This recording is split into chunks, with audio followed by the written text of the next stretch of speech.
नमस्कार, सुस्वागतम. व्यासपीठावरील सन्माननीय पाहुणे डॉक्टर श्रीरंग यादव, संस्थेचे अध्यक्ष विवेक वेलणकर, सभागृहात आवर्जून आलेले माननीय तज्ज्ञ आणि तुम्ही सर्व निसर्गप्रेमी सहभागी कोर्समधले, या सगळ्यांचं मनपूर्वक स्वागत करते. या कार्यक्रमात सर्वांचे स्वागत करताना दोन महत्त्वपूर्ण व्यक्तींचं स्मरण केल्याशिवाय आपण पुढे जाऊ शकणार नाही. डॉक्टर रमेश गोडबोले, ज्यांनी फील्ड बॉटनी कोर्सची संकल्पना मांडली, आणि दुसरं नाव आहे डॉक्टर हेमा साने, ज्यांनी कोर्सचा आराखडा तयार केला आणि कोर्स कार्यान्वित होताना खूप सारी मदत केली. तिथून सानेबाईंचा सक्रिय सहभाग निसर्गसेवकमध्ये सुरू झाला आणि अनेक वर्ष त्या निसर्गसेवकच्या महत्त्वपूर्ण मार्गदर्शक होत्या. नुकतंच त्यांचं निधन झालंय, त्यामुळे आजच्या सभेची सुरुवातच त्यांना श्रद्धांजली वाहून करूया. सर्वांना विनंती करते की 2 मिनिटं शांती.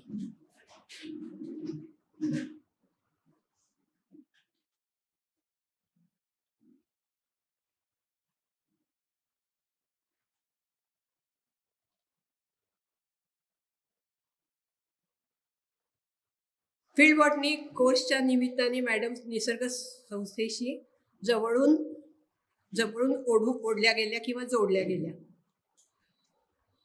त्याचं असं झालं की संस्थेत नवीन काहीतरी ॲक्टिव्हिटी सुरू करायची, याच्यावर डॉक्टर गोडबोले आणि आमची चर्चा चालली होती. डॉक्टर गोडबोले यांनी वर्तक सरांचे ट्री वॉक्स केलेले होते, त्यामुळे त्यांच्या डोक्यात ते होतं की ट्री बॉक्स केलेल्यांना आणखी काहीतरी हवं असतं. आणि मग काय, तर त्यांनी मला विचारलं की फील्ड बॉटनी असा कोर्स सुरू करूया का. त्यांना होतं म्हटलं, पण तेव्हाच मी असं म्हटलं की मी सानेबाईंशी बोलते आणि मग आपण ठरवूया. कारण कोर्स सिलेबस याच्याशी माझा फारसा संबंध नाही आहे, त्यामुळे लोकांना काय पचेल, काय रुचेल, काय लोकांपर्यंत आपण पोचवू शकू, हे सगळं ठरवायला आपल्याबरोबर सानेबाई पाहिजेत. ते म्हणाले ठीक आहे, तुम्ही बोला. मी पोचायच्या आधीच डॉक्टर गोडबोले साने मॅडमकडे पोचले आणि त्यांना म्हणाले की असा कोर्स करायचा आहे. त्या म्हणाल्या हल्ली मी बाहेर शिकवायला जात नाही. ते म्हणाले तुम्ही शिकवायला नाही आलात तरी चालेल, पण मॅडमना कोर्स डिझाईन करता मदत करा, काय आपल्याला पाहिजे काय नाही हे ठरवा. मग आमच्या बऱ्याच मीटिंग झाल्या, सगळं काही झालं आणि कोर्सचा आराखडा तयार झाला. त्या म्हणाल्या मी बॅकग्राऊंड म्हणून उभी राहणार आहे, मी कोर्स शिकवायला येणार नाही. काही 1-2-4 लेक्चर पहिल्या 2 सेशन्समध्ये घेतली त्यांनी, पण इन जनरल त्या रिलक्टंट होत्या. मी शिकवायला येणार नाही हे त्यांचं पक्क ठरलेलं होतं, आणि एकदा ठरलं की ठरलं हा त्यांचा बाणा होता. त्यामुळे कोर्सचं डिझाईन झालं. पहिला कोर्स गरवारेमध्ये घाणेकर सरांनी रन केला, आणि दुसऱ्या कोर्स नंतर मात्र तो कोर्स आम्ही आघारकरला घ्यायची सुरुवात केली, आणि गेली 18 बॅचेस आघारकरमध्ये पूर्ण केलेल्या आहेत. त्यामुळे आज ही 110 लोक पण नाही आहेत, जवळजवळ 800 लोकांच्या लोकांनी कोर्स केलेला आहे. सगळ्यांना कॉन्टॅक्ट करता आलं नाही, कारण जेव्हा कोर्स सुरू झाला तेव्हा हे व्हॉट्सॲप, मोबाईल एवढं फारसं नव्हतं. साधारण 12-13 आणि ॲक्च्युअली 17 नंतर हे सगळं सुरू झालंय, आणि त्याच्यानंतर हे ग्रुप्स वगैरे. त्यामुळे आत्ताची जी मंडळी आहेत त्याच्यात काही मंडळी आहेत तरी मला दिसत आहेत की माझ्याकडे जे नंबर पर्सनली होते त्यांना टाकले, रेवती मॅडमनी टाकले, आणि काही लोक त्यातली पण आलेली आहेत. तर अशा रीतीने हा कोर्स सुरू झाला. कोर्स सुरू झाला तेव्हा आम्ही काहीतरी मटेरियल लोकांना वाचायला पाहिजे, ह्याला पाहिजे म्हणून नोट्स काढून सर्क्युलेट केल्या होत्या, प्रिंट्स काढून नोट्सच्या. पण नंतर असं वाटलं की नाही, हे पुस्तक रूपाने यायला पाहिजे. मदत कुणाची, शेवटी परत सानेबाईंकडे गेलो. सानेबाईंना त्याच्यात ओढलंच, आणि त्यांना म्हटलं नाही आता आपल्याला पुस्तक करायचंच आहे, लोकांची खूप इच्छा आहे आणि त्यांच्याकडे गरजही आहे, आणि बाकीचे जे निसर्ग बघतायत त्यांनाही ह्या पुस्तकाचा उपयोग होईल जरी कोर्स नाही केला तरी. आणि पुस्तक झालं, 10 साली पुस्तक पब्लिश झालं, ज्याच्यात मेन रोल साने मॅडमचा होता. 5-6 वर्ष झाल्यावर पुन्हा गोडबोले म्हणाले की नाही नाही, हे लोक आणखी मागे लागले, त्यांना आणखीन काहीतरी बॉटनी शिकायची आहे, तर तुम्ही ॲडव्हान्सचं काहीतरी विचार करा, ॲडव्हान्स कोर्स घ्यावा, असं त्यांनी म्हटल्यावर मला धडकी भरली. आता शिकवायचं काही हवं. शेवटी सगळे जे आहेत ते वेगवेगळ्या बॅकग्राऊंडचे लोक आहेत, त्यांच्यापर्यंत बॉटनी पोचवायची म्हणजे विचार करण्यासारखी गोष्ट असते. परत साने मॅडमकडे गेले आणि त्यांना म्हटलं की आपल्याला असं असं करायचंय, मग ते बॉटनी ऑफ हॅबिटॅट्स करूया असं आमचं ठरलं आणि त्याच्याप्रमाणे आम्ही दुसरा कोर्स डिझाईन केला. सुरुवात केली ती असंच, डॉक्टर म्हणत होते की नाही नाही, हे तुम्ही जा हो, एक लेक्चर घ्या आणि ते हॅबिटॅट बघायला जा. पहिला डाव भूताला झाला पण तसा, पण मग लक्षात आलं असं नाही उपयोगी. लोकांना काहीतरी पूर्ण मटेरियल दिल्याशिवाय फील्डमध्ये नेण्यात काही पॉईंट नाही. मग ते व्यवस्थित डिझाईन करून हे करून आम्ही व्यवस्थित रचना केली कोर्सची आणि कोर्स चांगले झाले. त्याच्याही सर 3 बॅचेस पूर्ण झालेले आहेत. आत्ता सुद्धा 3री बॅच करताना साने मॅडमकडे गेले होते आणि असं बोलणं झालं आमचं की ह्या कोर्स करता सुद्धा नोट्स काहीतरी लोकांना दिल्या पाहिजेत. आतापर्यंत आपण 3 बॅचेस झाल्या, नोट्स काही दिलेल्या नाहीयेत. सुरुवातही केली पण अनफॉर्च्युनेटली आमचं रेखता नाही आलं मला ते काम पुढे, त्यामुळे त्या फील्ड नोट्स ज्या द्यायच्या आहेत ते काम पेंडिंग आहे.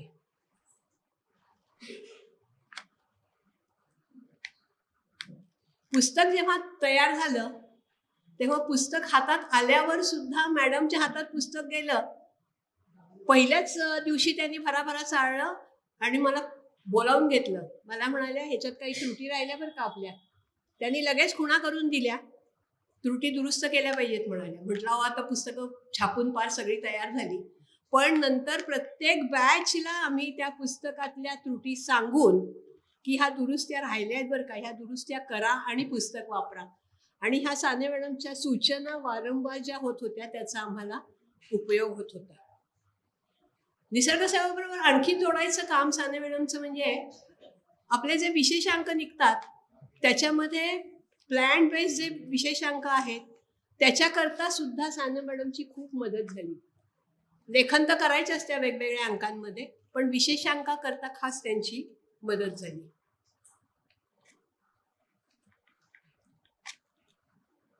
आता ह्या कोर्सच्या अध्यासनामध्ये आज आपण जे सुरू करतोय त्याच्याविषयी, फील्ड बॉटनी कोर्स सुरू होऊन जवळजवळ 20 वर्ष झाली आणि 40 विद्यार्थ्यांची एक बॅच असं धरलं तरी 800च्या वर लोकांनी आपला हा बेसिक फील्ड बॉटनीचा कोर्स केलेला आहे. आणि तसंच ॲडव्हान्सच्या 3च बॅचेस झाल्या अनफॉर्च्युनेटली. आता आपण असा विचार करतोय की 2 वर्षांनी एकदा तरी बॅच घेऊया, कारण मध्ये कोविड आणि हे ते सगळं झालं आणि आमची जरा लिथार्जी आली होती मध्ये. पण आता सुरू करतो आहे. मागच्या वर्षी 3री बॅच झाली आमची आणि आता दर 2 वर्षांनी एक बॅच करू असं आत्ता तरी ठरवलेलं आहे. पण दोन्ही कोर्सेस उत्तमरित्या चाललेले आहेत हे नमूद करायचं आहे. या प्रवासात जोडले गेलेले बरेच लोक बऱ्याच काही गोष्टी पर्यावरण विषयक काम करत आहेत. उदाहरण द्यायचं झालं तर ढोले काका आणि शेडबाळे देवराई फाउंडेशन तर्फे नेटिव्हचा लागवड हे काम करतायत. या दोघांनी आपला कोर्स केलेला होता. प्रमोद वैद्य आणि मोनाली शाह यांच्यासारखे लोक पुण्यातील टेकड्या वृक्षाच्छादित करण्याचा प्रयत्न करत आहेत. शैलजा देशपांडे जीवित नदीच्या माध्यमातून नद्या पुनरुज्जीवनचा लढा देत आहेत. राजीव पंडित जीविदा संस्थेतर्फे शून्य निसर्ग पर्यटनाविषयी काम करत आहेत.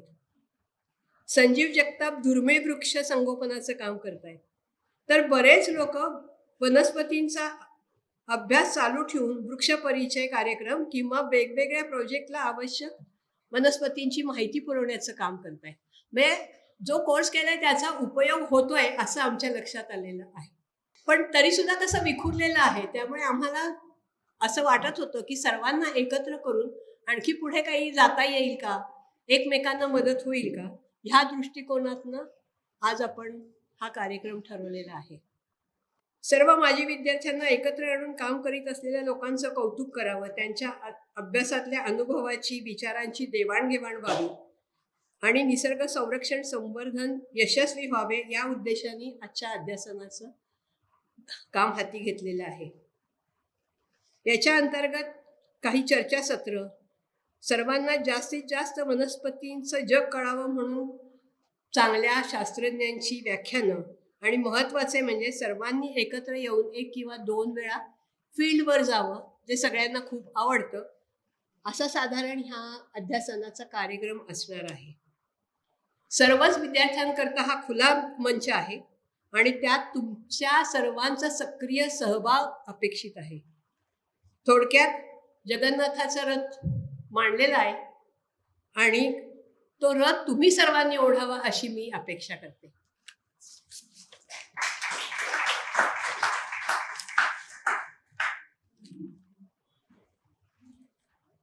ह्या अध्यासनाची सुरुवात आज आपण करतो आहोत आणि ते सुद्धा एक तज्ञ व्याख्यानाने. त्यासाठी आलेले आहे भारतातील विद्यमान वनस्पती शास्त्रज्ञ डॉक्टर श्रीरंग यादव. नमस्कार सर.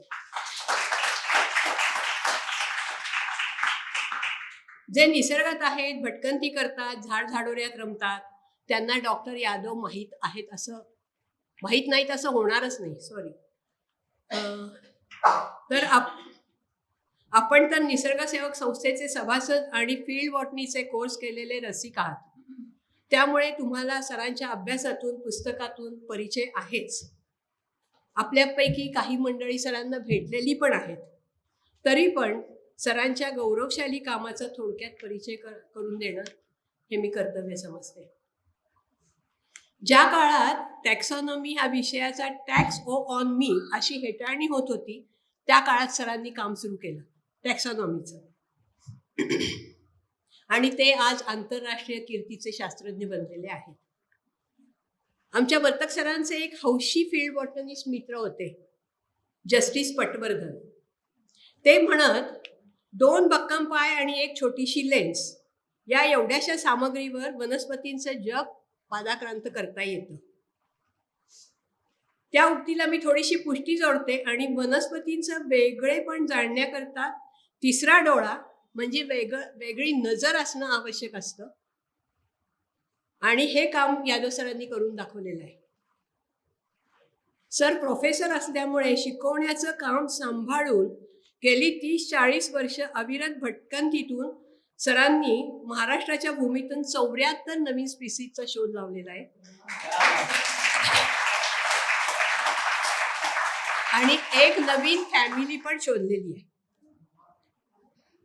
टॅक्सॉनॉमीच्या अलाइड ब्रांचेस आहेत सायटोटॅक्सॉनॉमी आणि बायोसिस्टिमॅटिक्स. त्याच्यातही सरांचं प्रभुत्व आहेच. या सर्व कामगिरीचा पुरावा काय, तर आमच्याकडे असतात रिसर्च पेपर्स. थोडके नाही, 270+ पेपर्स सरांनी पब्लिश केलेले आहेत.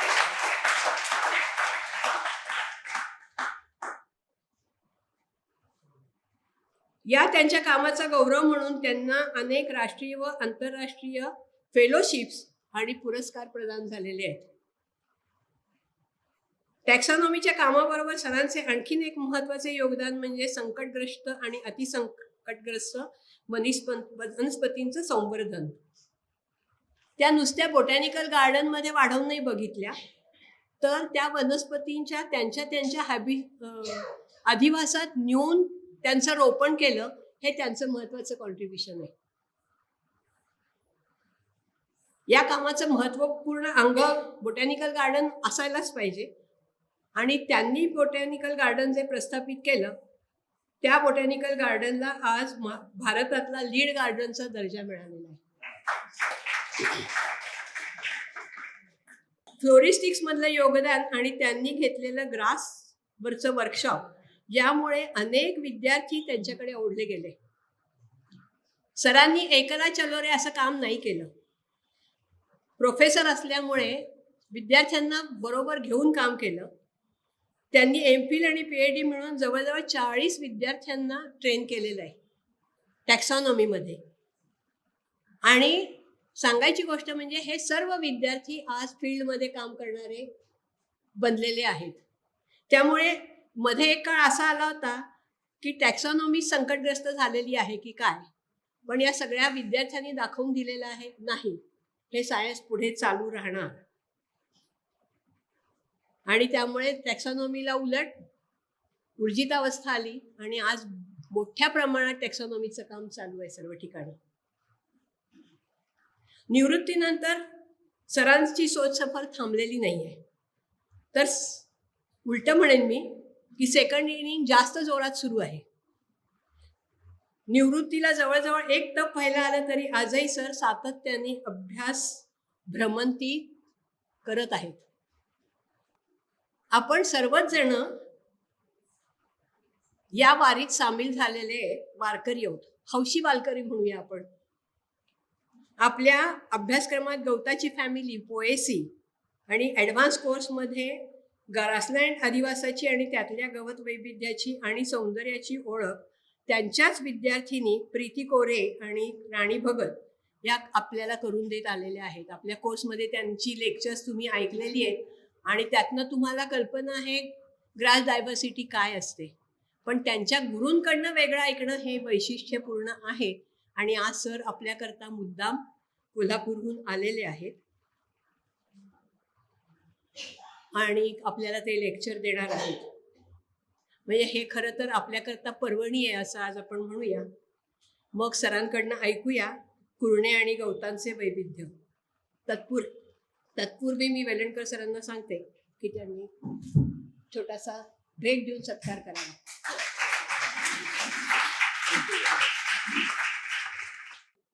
सर्वांना माझा नमस्कार.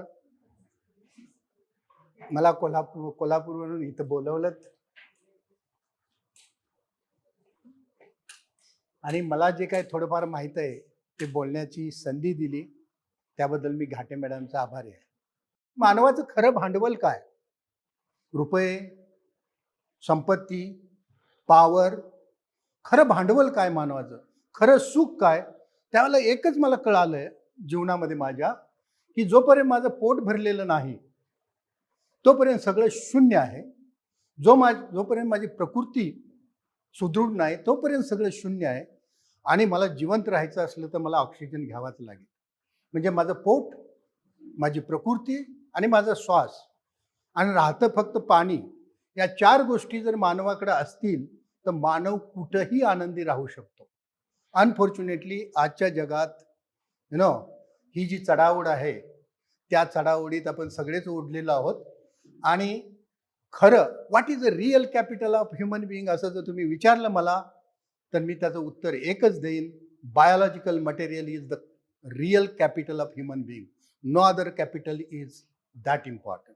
अशापैकी मी विचार केला. आणि माझ्यासाठी जर तुम्ही म्हणाला, आम्ही सायन्सची माणसं आहोत, कुणाच्या श्रद्धा असतील, माझी श्रद्धा आहे, मी देवभक्त आहे. श्रद्धा निश्चितच असली पाहिजे. परंतु मानवासाठी जर कोण परमेश्वर, मी काय परमेश्वर बघितलं नाही, पण माझ्यासाठी परमेश्वर वनस्पतीच आहे, हे मला समजलेलं तत्व आहे.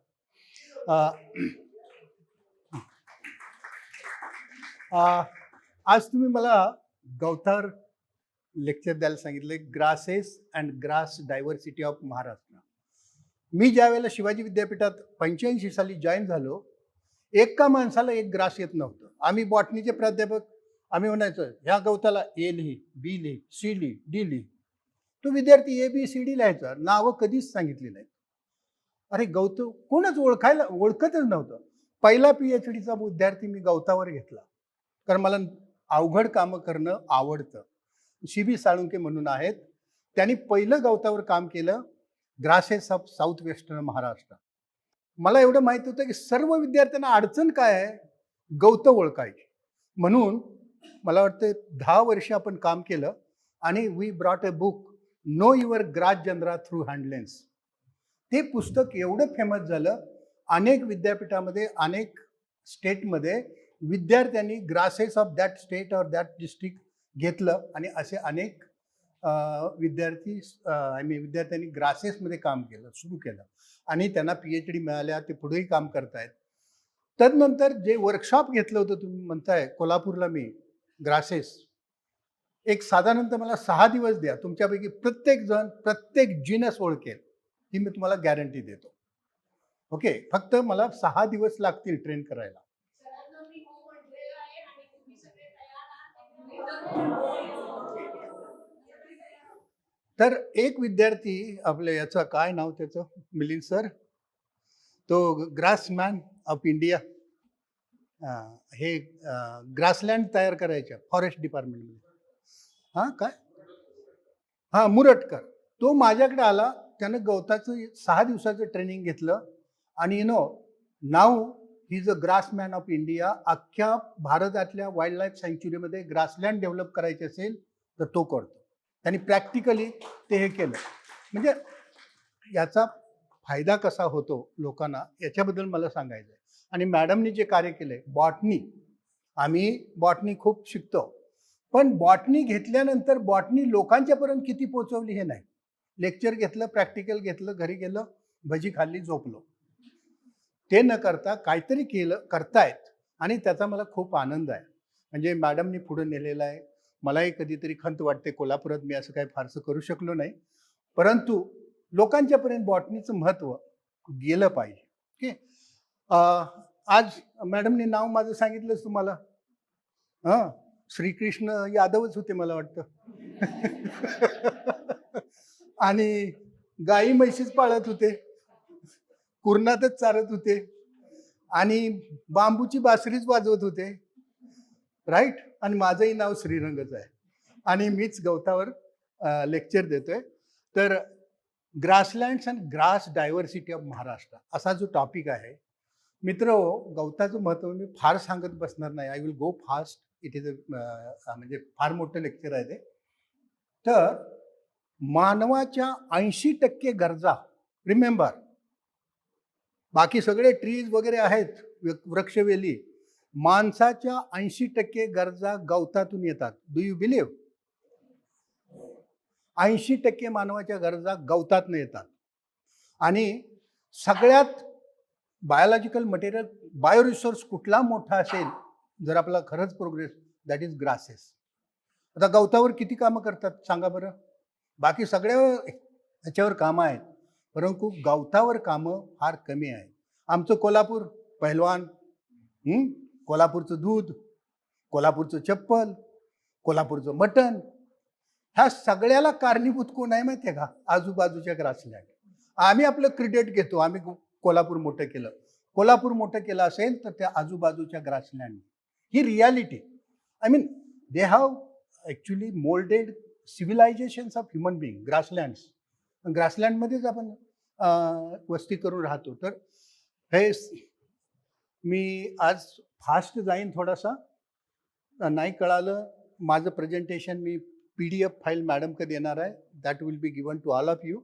ओके, आणि तुम्ही ते पाहू शकता.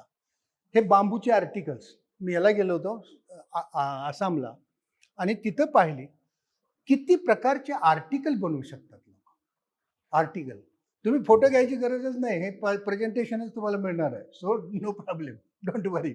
ओके, तर ही आर्टिकल गवतावर अशीच अनेक आर्टिकल. बांबूचे युजेस तुम्ही जर काउंट केले तर they go more than 500 uses only. Bamboo is also grass. Okay, असं मी म्हणतोय की it is underutilised bio resource. बाकी बरेच रिसोर्सवर, मेडिसिनल प्लांटवर काम होतं, पण it is underutilised natural resource for sustainable bio economy. सस्टेनेबिलिटीबद्दल बोलता, मग आपल्या देशामध्ये गवतावर किती काम होतं हे जर बघितलं, रिअल तुमचा बायो रिसोर्स गवत आहे. ओके, 23% जगातला एरिया आहे जो terrestrial land is occupied by grasslands. It is the most dominating family on the earth. Provides 80% of a world's calories. बघा, आपण जेवढ्या कॅलरीज वापरतो त्याच्यापैकी 80% कॅलरीज गवतापासून येतात. आपण कधीच विचार केलेला नाही. We take them for granted. आणि एक स्टोरी सांगायला हवी म्हणजे तुमच्या लक्षात राहील.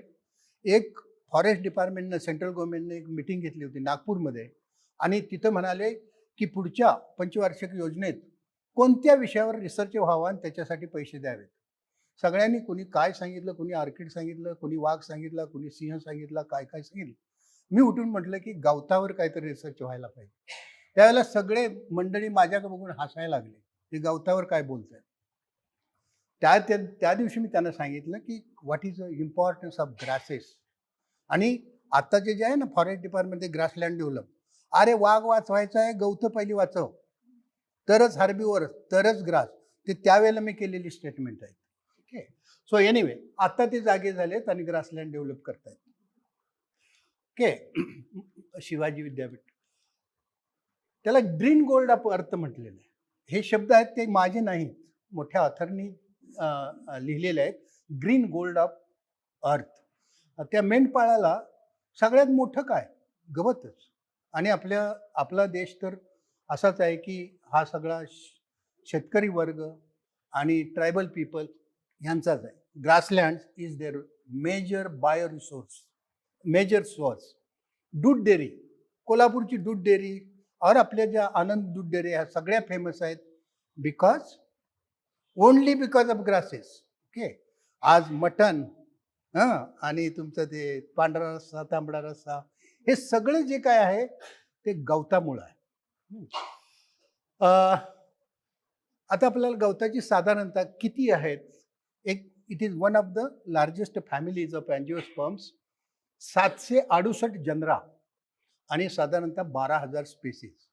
आणि भारतामध्ये आपल्या 266 जनरा आणि 1500 स्पेसीज साधारणतः मिळतात. ओके. आणि Maharashtra is one land where grasslands, आफ्रिकेनंतर जर सेकंडरी सेंटर फॉर डायव्हर्सिफिकेशन असेल तर महाराष्ट्र किंवा ही central India, we have many grasses. Okay. आणि आपल्या जवळजवळ 50% genera are found in Maharashtra. 415 species आम्ही रेकॉर्ड केलेत. Grassland, composition of grassland depends on. आता मला सांगितलं की कुर्ण, वेगवेगळी कुर्ण राहिलेत कुठं कुर्ण? आता बोलायचं म्हटलं तर कुर्ण राहिलेत कुठं असा प्रश्न उभा राहतो. कारण प्रत्येक गायरान जे होतं आमच्या प्रत्येक गावाला, जिथं आम्ही म्हशी चारायला घेऊन जायचो, तिथं आता गावरान नाही आहे. सगळे गावरानं आपण कन्वर्ट केलेत कशात तरी. कुर्ण राहिलेत कुठं? कुर्णच नाहीत. पहिली गोष्ट जी काय आहेत अनअक्सेसिबल एरियाज किंवा जिथं लोक पोचू शकत नाहीत तिथंच आता नॅचरल ग्रासलँड्स उरलेले आहेत. इवन क्लासिफिकेशन ऑफ ग्रासलँड जे दिलंय ते आता फिटच होत नाही जे काय आहे ते. Okay. So topography, geomorphology, climate, soil and human activities, याच्यातला सगळ्यात महत्त्वाचा फॅक्टर आहे human activities. Almost all grasslands have been modified by human beings. Grasslands under great pressure. तुम्हाला माहित आहे ग्रेजिंग प्रेशर. आम्हाला दूध पाहिजे, मटण पाहिजे, हे पाहिजे. किती लाईव्ह स्टॉक असावा आपल्याकडं? लाईव्ह स्टॉक इतका झालेला आहे की आता म्हणजे ती grasslands have become degraded grasslands. They cannot sustain so much animals. ही अवस्था आहे. Grazing major. Then conversion into agriculture lands. Most of the grasslands are disturbed grasslands. Only in remote areas some grasslands are left normal, otherwise no. Okay. मी या आताच जे बाहेर गेल्यानंतर डोंगर हिरवेगार दिसतात ते बघताना जो आनंद होतो, तर grasslands of hilly tracks may be recognize into 4 types. Just काय ग्रासलँड सिम्बोपोगॉन सबटाईप. इथं सिम्बोपोगॉन मार्टिनी काय रोशा गवत, त्याला आपल्या मराठीत रोशा गवत म्हणतात. आणि त्या गवताचं मेडिसिनल ही व्हॅल्यू आहे, आरोमॅटिक ऑइलही आहे. तर तिथं डॉमिनंट हा Cymbopogon martinii. And Themeda subtype, Themeda triandra, Themeda quadrivalvis. Both grasses are not nutritionally rich, but they grow in poor soils.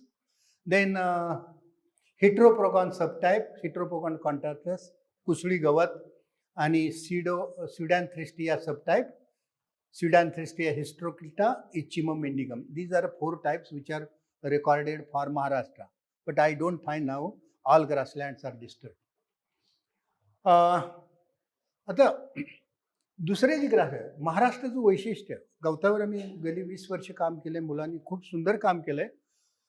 Wall grasses, वॉलवर कुठली गवतं वाढतात? आपल्या भिंतीवर, सिमेंटच्या भिंतीवर वगैरे असे ते वेगळी मी तुम्हाला हवी असली तर लिस्टही देईन.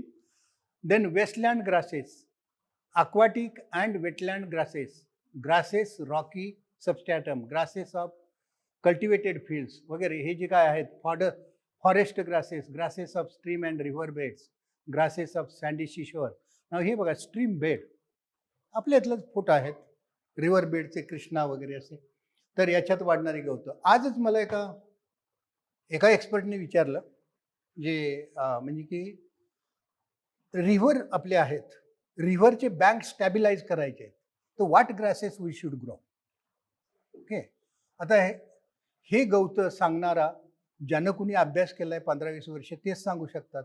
बाकीचे बरेच आता कन्सल्टंट आहेत इन्व्हायरमेंटली, त्यांना गवतच माहीत नाही, ते सांगणार काय.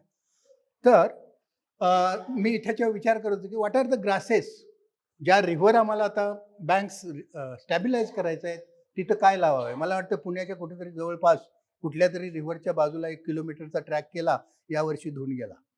ओके, तर हा जो प्रश्न आहे युजली एक्सपर्ट ह्या गोष्टी येत नाहीत. तर हे प्रत्येक गोष्ट महत्त्वाची आहे. फॉरेस्ट ग्रासेस, फॉरेस्टमधले तुम्हाला ग्रासेसवर बोलायचं म्हटलं तर मी 2-3 तास बोलू शकतो. त्यांची अडॅप्टेशन्स कसे वाढतात, कुठे वाढतात, का वाढतात याबद्दल. हे झान्सिनेला ग्रिफिथियाना हे बघितलंय का गवत? कुठेही जावं आता त्या वर याच्यावर कातळावर पश्चिम घाटातल्या हे गवत वाढतं. हे मोनोटिपिक होतं. आणखीन एक स्पेसिस ॲड केलं आहे, झान्सिनेला ग्रिफिथियाना. रेनी सीझनमध्येच अलॉंग द स्ट्रीम्स किंवा वेट प्लेसेस इट ग्रोज. आता हे हुबार्डिया आहे. मॅडम सांगत होते की कॉन्झर्वेशनचं काम.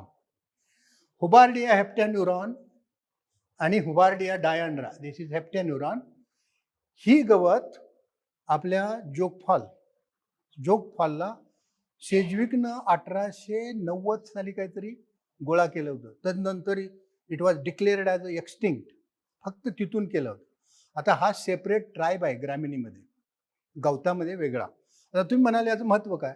वेगळा ट्राईबमध्ये वेगळे gene, it is a genome which is unique असं मानलं जातं. आणि तुम्हाला माहित आहे आता एक जीनची काय किंमत आहे ती, नाही का? ते हा जीनोम जर नष्ट झाला तर तो जीनोम आपण परत आणू शकत नाही.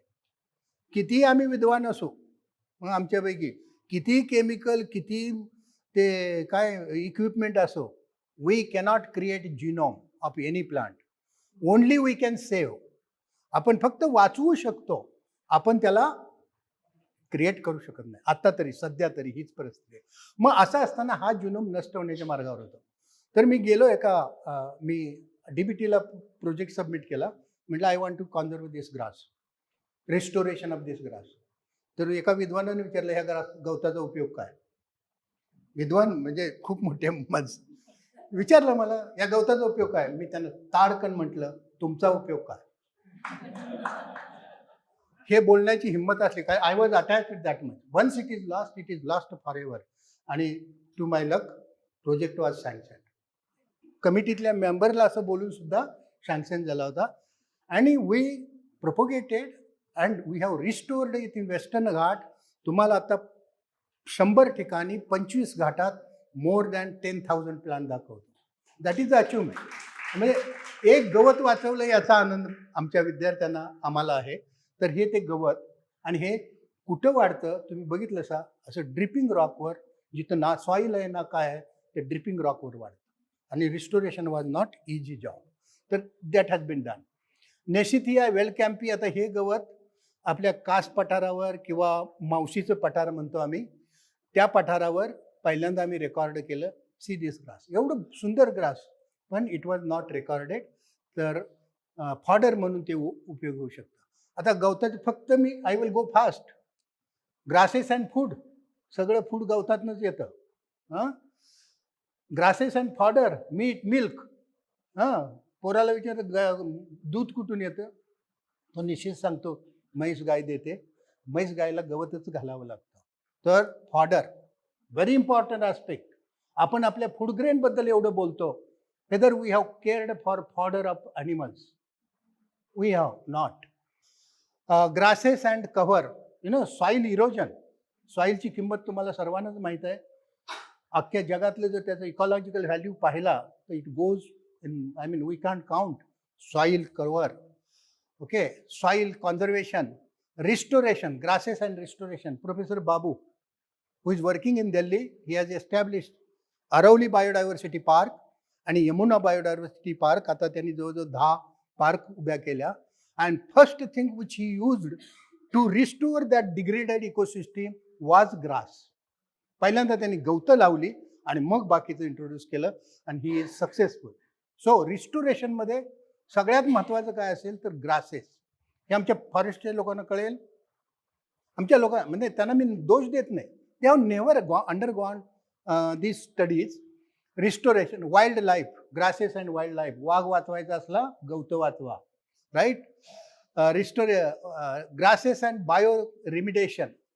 Okay, bio remediation. आता काय बघा ना, ते कारखान्यातलं याच्यातलं जे पाणी येतं ते स्वच्छ करायला काय आता प्लांट्स वापरत आहेत, नाहीत केमिकल नाही, बाकी काही नाही. Bio remediation is another aspect. Grasses and climate, maximum carbon dioxide fixation. Grasses and sugar, साखर सर्वांनाच माहीत आहे. Grasses and medicines, grasses and aromatic oils. Aromatic ऑइलची इंडस्ट्री केवढी आहे. आता महाराष्ट्रात what are the wild aromatic grasses असं मी विचारलं. किती जण, तुम्हाला मी नाही विचारत, जे तज्ज्ञ आहे त्यांना विचारतो. How many of them know. त्यांना ग्रासेसच माहीत नाही तर अरोमॅटिक ग्रासेसचं का. आणि आज त्याचं केवढं महत्त्व आहे aromatic grasses. Grasses and biodiversity conservation. Remember, grasslands are breeding centers for wild animals. साप असो, बेडूक असो, किडे असो, मुंग्या असो, पक्षी असो, सगळ्यांच्यासाठी ब्रीडिंग प्लेस जर असेल तर दीज आर ग्रासलँड्स. आणि या ग्रासलँडच biodiversity maximum support and sustain करू शकतात. हे आम्ही कधीच समजलेलं नाही. Okay. Then grasses and biomass production, grasses and shelter, grasses and paper industry, grasses and alcohol, grasses and microbes, grasses and ornamental plants, landscaping, grasses and civilizations. All these are bioenzymes. याला बायोझाईम ना कंपनीचं नाव. बेंगलोरमध्ये आहे एक, काय तुझं नाव आठवत नाही. तिची कंपनी आमच्या पुणा युनिव्हर्सिटी एवढी आहे आणि ती काय वापरते, एक गहू आणि एक ते फंगस इनॉक्युलेशन करून अख्ख्या जगाला एन्झाईम्स पुरवते. See the use of grasses. Okay, grasses and enzymes, dairy industry, meat production, ecosystem health, all these are there. मी थोडक्यात सांगितलंय की गवताचं महत्त्व काय. आणि आपण गवताला, मी नेहमी आमची पोरं असतात ना बॉटनीची, सर ऑर्किड बघायला धावतोय, गवत पायात आहे त्याच्या कधी बघत नाही. ही रियालिटी. गवत त्याचं त्याला महत्वच कळालं नाही. आणि त्याची कुणीतरी डेफिनेशन केले, ग्रासेस आर लाईक सेंट्स. आपले जे संत, साधू संत होते ते कधी शो झाला नाही, कधीच त्यानं एवढं मोठं फूल तयार केलं नाही so that people will get attracted. पण सगळ्या जगाला लागणारं धान्य पुरवतो, एवढी स्पाइकलेट आहे. तर ते संतासारखी भूमिका करतात, कधी ते शोभाजी करीत नाही. ओके, एनिवे, ग्रास मॉर्फॉलॉजी बघायची का पुढे जायचं. हां, झाल्या काय याच्या आधी झाल्या तुमची ग्रास मॉर्फॉलॉजी थोडी. हां, कारण मला वाटतं मयेकरनी आणि यांनी घेतला असेल तर ते झाले असेल. पण आय विल गो. हां, गवतं पेरिनियल आणि अन्युअल अशी 2 गवतं आहेत. ती तुम्हाला समजू शकतात, त्याच्याबद्दल काय नाही. आता गवताचे जे पार्ट्स आहेत हे टोटल एरियल पार्ट आहे, त्याला कल्म म्हणतात. परत लिप्स, नोड आणि इंटरनोड आणि इन्फ्लोरन्स असतं. कारण आमच्या बॉटनीच्या पोरांना आम्ही विचारलं, अरे सायप्रेसी आणि ग्रॅमिनीमध्ये फरक काय. गवतं आणि सायप्रेसी किंवा सेजेस सारखेच दिसतात, तुम्ही ओळखू नाही शकणार सर्वसामान्य म्हणून. पण एवढे डिफरन्सेस आहेत बारकाईने पाहिलं. नोड्स आणि इंटरनोड्स, लिप्स, तर नंतर रूट्स, हे सगळं युनिक असतं. ओके, आता ह्या शीतमध्ये गवतं ओळखायची असतात त्यावेळेला काय डायग्नॉस्टिक कॅरेक्टर असतात. आता ही लिप ब्लेड, लिप शीत हे फक्त ग्रामिनीमध्ये आहे, सायप्रेसीमध्ये नाही. शीत आणि त्याला लिग्युल म्हणतात. इथं जी आउटग्रोथ आल्या त्याला लिग्युल म्हणतात. Very important character in grass species identification. Auricles at the base, ऑरिकलसारखं काय ग्रासेसमध्ये तयार होतं, ह्या auricles. Okay, ligulate, non ligulate, different types of ligules हे दाखवलेले आहेत. I will go little fast. Ligules, okay, hairy ligule, त्यातनं मेम्ब्रेनस लिग्युल, लिग्युल ॲब्सेंट. एकच गवत आहे ते हुबार्डिया, ज्याच्यात लिग्युल ॲब्सेंट आहे अख्ख्या जगात. बाकी सगळ्या ग्रासेसना ते लिग्युल आहे, म्हणून ते युनिक आहे. ओके, आणि सगळ्यात गवतं ओळखायच्या ह्याच्यात तुम्हाला जर काय प्रॅक्टिस पाहिजे, त्याचा इन्फ्लोरन्स. त्याचा inflorescence is a very important criteria in addition to spikelet. कुठल्या टाईपचा इन्फ्लोरन्स आहे हा अतिशय महत्त्वाचा ठरतो, आणि त्याच्यावर थोडीशी मास्टरी करावी लागेल. तर पॅनिकल, हा ट्रू पॅनिकल, रेसिम, ओके, आणि हा स्पाईकमध्ये स्पाइकलेट सेसाईल असतात. पॅनिकलमध्ये सुद्धा हा ट्रू पॅनिकल, हा फॉल्स पॅनिकल. पॅनिकल सारखा दिसतो पण तसं नाही, ते स्पाइकलेट्स आर इन बंच आणि ते पॅनिकल सारखं दिसतं. False panicle. Okay, raceme, this is a raceme. Okay, इथं ओल्डेस्ट हे स्पाइकलेट, इथं यंगेस्ट, तर हा raceme. And this is a spike, so this is a spikelets, this is a single spikelet, आणि त्याच्या बेसला 2 ग्लूम्स अँड दीज स्पाइकलेट्स. तर हे सेसाईल असतात, दॅट इज स्पाइक. आता गवताचं फूल अगदी साधं आहे, सोपं आहे. तर गवताची स्पाइकलेट कळायला मला 6 महिने लागले होते. म्हणजे to understand spikelet of grass it takes 6 months training. Okay, so दिसताना सोपं दिसतंय, तर याच्यात फार पार्ट नाहीत. ह्याला म्हणतात लोअर ग्लूम, याला म्हणतात अप्पर ग्लूम. परत हे लेम्मा आणि पॅलिया, लेम्मा पॅलिया एवढेच पार्ट आहेत. पण ज्यावेळेला ते स्मॉल असल्यामुळं स्टिरिओ मायक्रोस्कोप खाली डिसेक्ट करून ते पार्ट समजावून घ्यावे लागतात, त्यावेळेला ते अवघड जातं. Okay, so this is a floret, rachilla, हा rachilla, this is I mean lemma, this is a palea. Lemma, palea, lower glume, upper glume, एवढेच 4. ओरीमध्ये कुठलं डायग्नॉस्टिक कॅरेक्टर नाही, स्टॅमिनमध्ये कुठलं नाही. पण मी आज तुम्हाला दाखवेन की नुसतं तुम्हाला लोअर ग्लूम जर कळालं कसं बघायचं, तर जवळजवळ 40% गवतं तुम्ही ओळखू शकता. 40%. That is what we have done. आणि आपले बोर साहेब ज्यांनी पुस्तक लिहिलं, grasses of India, Pakistan, Burma and Ceylon, which is a Bible for us. तर ते हे त्याच्यामध्ये त्यांनी 2 फॅमिलीज रेकग्नाइज केलेत, पॅनिकॉइडी अँड पोआयडी. आता समजायला थोडं अवघड जाईल. तर ही जी पॅनिकॉइडी आहे ना, तर जी स्पाइकलेट आहे, हे लोअर ग्लूम आणि अप्पर ग्लूम, हे total, when it falls totally, there are no glumes on the rachis. आणि याच्यामध्ये याच्या वर आहे बघा, ही total spikelet falls, that is a Pooideae. आता पॅनिकॉइडी जो आहे, हा जो ग्रुप आहे तो ट्रॉपिकल आहे. बघा, इव्हॉल्युशन होताना हा ग्रुप, मेजर ग्रुप आहे तो ट्रॉपिकल आहे, आणि Pooideae which is a primitive is a temperate grasses. Okay, most of them आपल्याकडेही मिळतात, पण most of them are temperate grasses. असं त्याचं कोरिलेशन आहे, पोआयडी अँड पॅनिकॉइडी.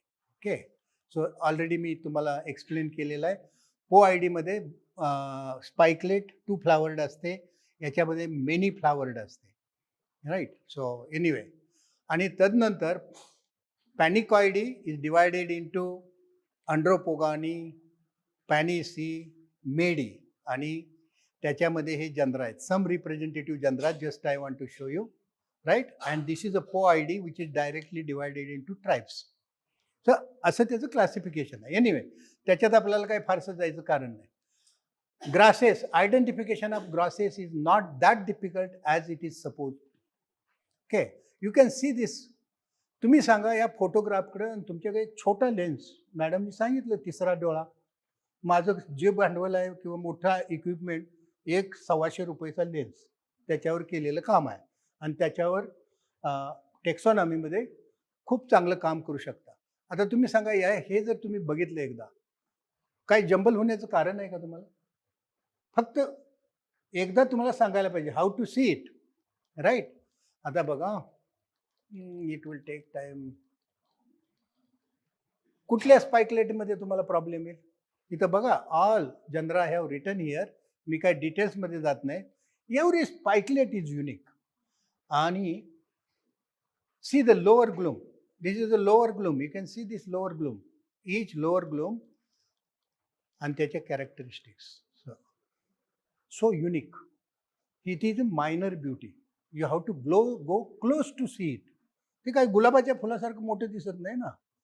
हे फूल एवढं आहे, त्याला लेन्स बघूनच हे करावं लागतंय. ते हे असे हे त्याच्या स्पाइकलेट आहेत, लोअर ग्लूम आहेत. आणि लोअर ग्लूम जर तुम्हाला पाहिलं तर majority grasses you can identify. आणि ते know your grass genera through hand lens, त्याच्यात ते फोटो दिलेले आहेत. You can see it. आता गवताचं इव्हॉल्युशन थोडंफार, though you are not I mean you are काय म्हणतात, आपण सगळे कॉमन माणसं आहोत, पण त्याचं एक इव्हॉल्युशन जे झालं हे इथं हे पहा, अनिमोक्लोआयडी अशी एक ग्रुप आहे. परत ओरायजी आहे. ओरायजी म्हणजे आपलं भात, हे बेसला आहे. त्याच्या आधी एक गवत आहे Anomochlooideae, which is found in America, new tropics इथं. आणि तिथपासून इव्हॉल्युशन होत होत इथवर आलेलं आहे. असं क्लोरायडी म्हणजे आपलं नाचणी वगैरे आहे ना, हायली इव्हॉल्ड ग्रासेस. एवढंच मला याच्यातून सांगायचं आहे. Is a phylogenetic tree of grasses, most primitive to most advance. Okay. हां, हे ह्याच्यात आलेलं आहे. आणि ते 12 सब फॅमिलीज केले जातात. याच्या न्यू क्लासिफिकेशनमध्ये 12 सब फॅमिलीज केलेले. हे पण मला वाटतं जास्त सांगायची गरज नाही. And this is the most primitive grass in the family. म्हणजे याला म्हणतात सिस्टर जीनस. या जीनस नंतर बाकीचे सगळे जनरा आले असं मानलं जातं. तर हा जो काय याचं नाव आहे अनोमोक्लोआ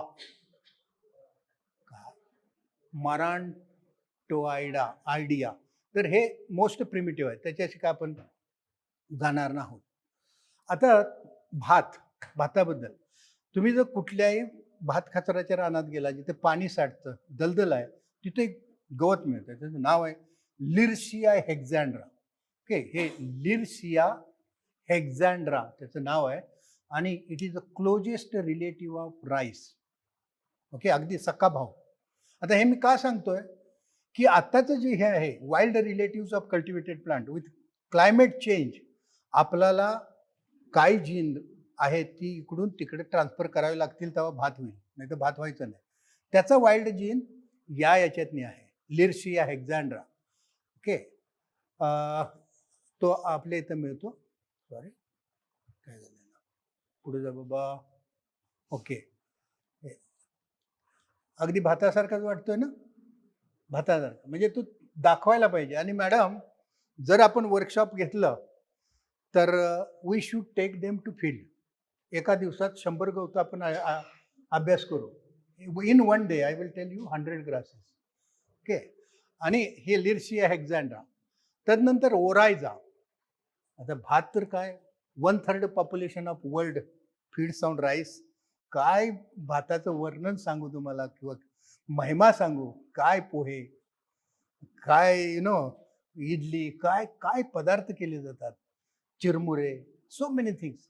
rice, how it has played and changed our life. So this is Oryza. आणि ओरायझाचे फक्त 25 स्पेसीज आहेत जगात. त्यापैकी 7-8 स्पेसीज आपल्या भारतात आहेत. ओके, 10 स्पेसीज आपल्या भारतात आहेत बघा. Okay, this is that Oryza. डिटेल्समध्ये मी जात नाही, कारण खूप गोष्टी आहेत ज्या सांगता येतील. आता identification is not the problem. Only I want to introduce you to grasses of our country.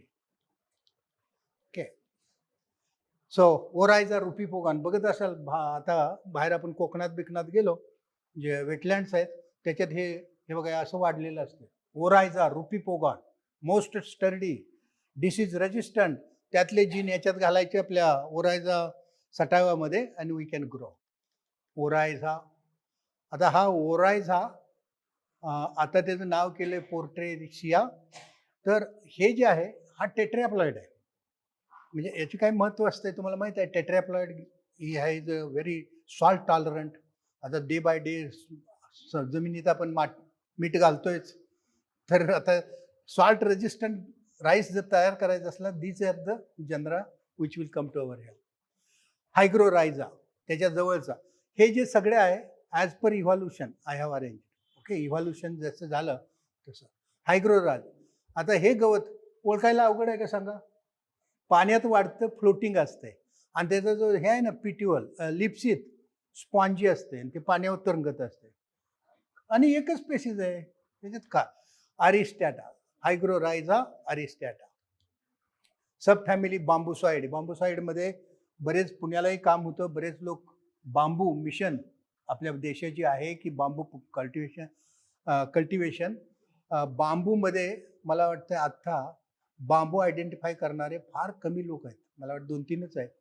जवळजवळ 1,600 स्पेसीज भारतात आहेत, आणि बांबू इज द मोस्ट इम्पॉर्टंट बायोरिसोर्स. परंतु मला सुद्धा आयडेंटिफाय होत नाही, टू बी व्हेरी फ्रँक, कारण त्याला फ्लावरिंग नसते, ते शीतवर्ण करायचं, त्यामुळं ते अवघड जातं. तर बांबू इज अनदर ग्रुप. आणि हे बघा मलुकाना काय बॅसिफेरा, त्याचं बी बघा केवढं आहे.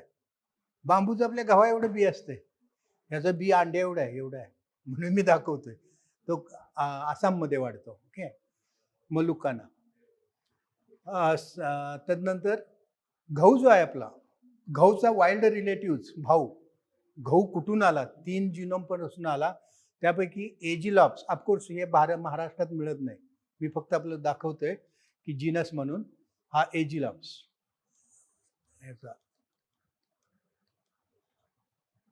ट्रिटिकम आपला जो गहू आहे त्याचा तो प्रो जनरेटर म्हटला तरी चालेल.